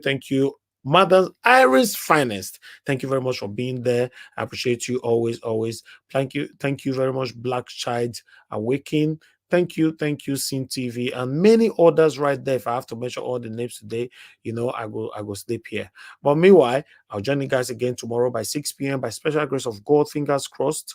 And for those of you that are going to be playing back this video later on, please endeavor to subscribe to our channel, hit the notification bell to be notified whenever we come on air like this, so that we can interact together.